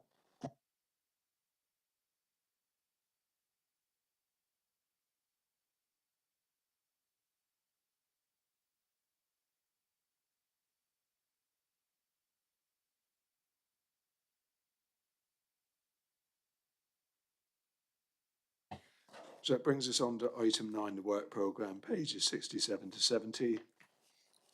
Panel members are invited to add items to the work programme for the next municipal year. Obviously, it's to consider and note the work programme. But obviously, you may want to go away and think about it, what you'd like to add to the programme. So is it appropriate that it's actually... Through you, Chair. As members will be aware, next meeting is in the new municipal year. That could mean new members, that could mean new chairs and vice chairs. So I would say, while members, I'd welcome ideas at this point. It's probably not worth putting anything in stone because that can all be changed by the next committee. What I would say is that we will have a Scrutiny Management Board work programming meeting quite early in the new municipal year. So what I'll probably do is collate ideas from members of this panel in May, June time, feed that into the Scrutiny Management Board, and then we can sort of strategically plan those work programmes. So welcome any ideas now, but I'll probably do most of that by email prior to the next year.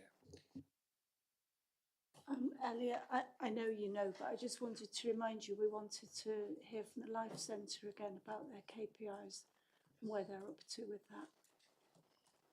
Sort of at the beginning of the year rather than the back end, I think.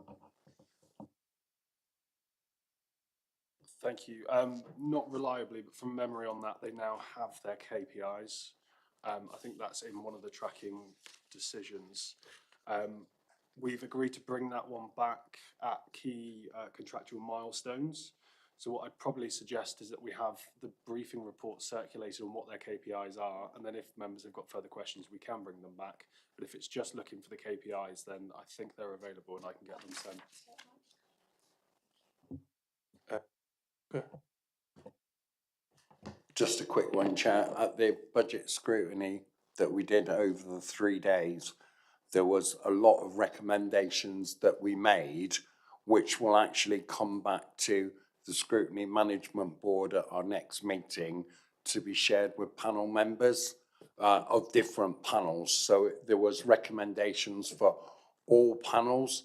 So I'm just saying there's going to be a workload that came out of the scrutiny budget sessions.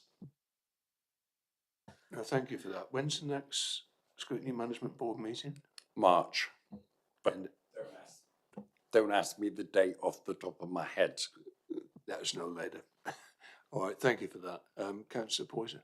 Not sure if it's the right scrutiny to bring it to, but maybe for a scrutiny panel, maybe this one to review the bus shelter contract, a note for the next panel in the new municipal year. Is it this one? From memory, it's natural infrastructure and growth, and I believe they had an item on that semi-recently, but I'll check in with my colleague. Okay, brings us on. Chair, Oh, sorry. next Management Board scrutiny is the 11th of March.